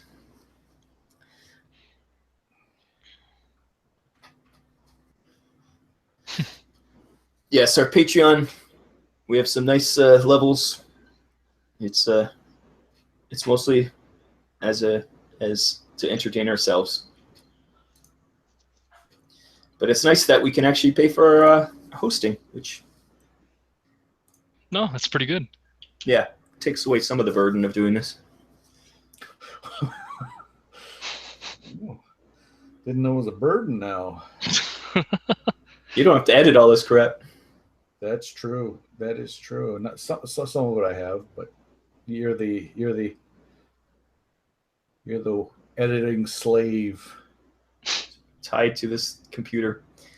But Darius said that coach, she still remembers when you tore apart her New York accent. She still has some shame about that. Yeah, it was terrible.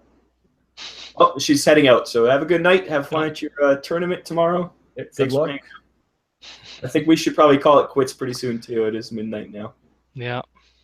And we have been going for like how many hours now?